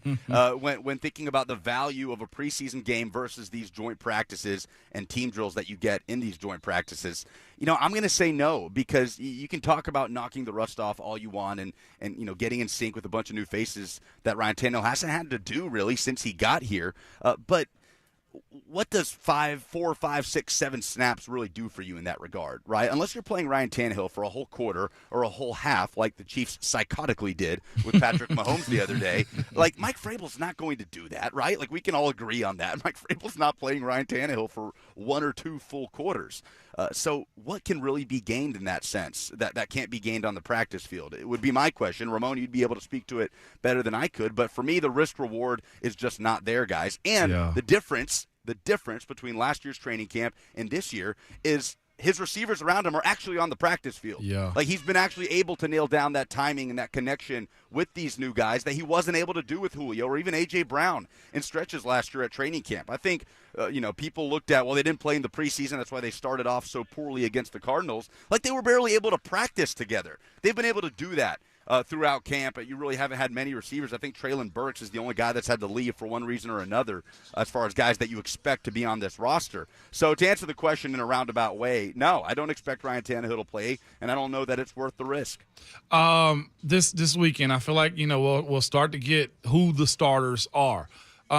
Specifically, what do the two guys at right tackle have to do for one of them to lock it down, in your opinion? And what about CB2 between Caleb and Roger McCreary? Yeah, I think at corner. I'll start there. A lot of it is contingent on Elijah Molden and his health. He left the practice field a few weeks ago. He came back, and then he hasn't been around recently. If Elijah Molden is not available at any point this season, I think you see Roger McCreary slide inside. And I think he can make an impact there, and that obviously would put Caleb Farley there on that outside spot opposite Christian Fulton. But there is a very real battle happening there if we assume Elijah Molden is healthy. And as far as what you want to see from guys, I think it's consistency from Caleb Farley. If that's the guy, and I believe that's the guy the Titans want to earn that starting spot at corner. Like, you have these players that the coaching staff wants to earn a spot, right? Like, the coaching staff probably wanted Dylan Radins to win that right tackle spot so they didn't have to throw a rookie into the fire. That hasn't really happened. I don't know that it's been so much that Petit Frere has made a surge to beat out Radins, but really that Radins hasn't really won the job, which isn't a great which is not a good problem to have. There are good and bad problems to have. I think that's a bad problem to have right now for the Tennessee Titans. So, but as far as corner goes, consistency day to day from Caleb Farley, which unfortunately we're not going to get multiple days of joint practice. So I guess to have a good day today and then in the preseason game on Saturday. And from Nick Petit Frere, Ramon, you could certainly speak to it better than I could. But I think improved recognition of the offense and pass blocking, which we know is a weakness of Dylan Radins. How much can Nicholas Petit Frere show that he can sort of make up for what Dylan Radins lacks in that regard? There you go. Lucas Panzica hanging out with us. Catch the Buck Rising show in 20 minutes live from St. Thomas Sports Park. Malik Willis joining the show at 11:20 as well. Good stuff, man. Appreciate it. Enjoy the ladder drills one final time. I appreciate you guys. Oh, man, I got the ladder right in front of me. It's right in front of me at St. Thomas Sports Park. I'm very excited. I love it. All right, thanks, man. Thanks, guys. All right, there is Lucas Panzica. Final takeaways from the show today. We'll wrap things up and take a look at the headlines one final time, including a quick little Tennessee Vols headline about their second opponent, Pittsburgh, that has made an announcement here in the past couple of minutes. Plus, Inky Johnson and midweek motivation. All that coming up as we wrap up our Wednesday. Next on 104.5 The Zone. I choose violence.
One final segment on your Wednesday for Ramon and Will, powered by all four seasons on 104.5 The Zone. Buck Rising on deck, live from St. Thomas Sports Park.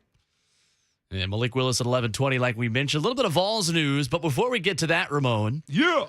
Want to send a congratulations to our buddy Brian Rice, officially yesterday afternoon, officially announced as the new voice of the Tennessee Lady Vols. Big time for our buddy Brian. Icy Rice. Now, I guess he got to be just table rice at this point? Oh, no. When I found out earlier than I was supposed to find out, I said, you still have to come on here and be spicy. Absolutely. There we go. You still have to come on here and do the job. He has been good to me. I know a friend of the show, friend of the station. Friend of ours. He's a guy that has been really good to me just as a young broadcaster when I was in school at Tennessee.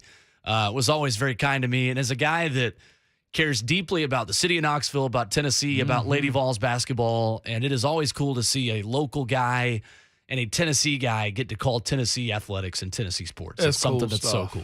Yeah, congratulations. So congratulations to Brian. Hope to catch up with him soon and be able to celebrate with him. No doubt. Hear about that gig. Titans on the practice field. A couple of early takeaways at Buck Rising on Twitter saying no Nate Davis, Elijah Molden, or Dylan Cole in the open portion. Can we pause of that for practice just 1 second? Please do. He's starting to get a little concerned with Elijah Molden because with a groin issue. And Ramon, having had teammates deal with that groin issue, it can last an entire season. I'm talking about why. And I'm not saying it's going to with him, but it's just this is a guy that's getting no reps in the preseason whatsoever because of this groin issue. And I appreciate him, them taking care of him so far as that goes, with the time off. But it's a never-ending process. You got to find ways to alleviate that. Like, get rid of it as soon as you Because the question is, what opportunities that open up for somebody else?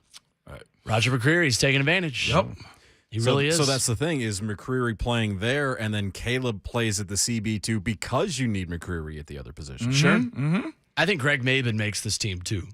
Oh, yeah? Yeah, he's done a veteran. well the past He knows couple what of he's games, doing. past couple days. Mm-hmm. One of the guys who has been a frequent flyer to the Titans practice squad and to the Titans active roster. But I think he ends up making that team as that next corner, as kind of the veteran presence. Yeah. And they may end up keeping an extra safety because of this, because Theo Jackson in a pinch could play nickel as well. Yeah, absolutely. They're not going to ask him to do that, so to speak, unless he's kind of a third safety against a tight end on third downs. Mm-hmm. But I think that's something, I think that's a good point by you, that there is a level of concern there, especially since Buster Screen is not on that roster. Yeah. You don't have that veteran. It's a thin secondary. It is. It's a young secondary as well.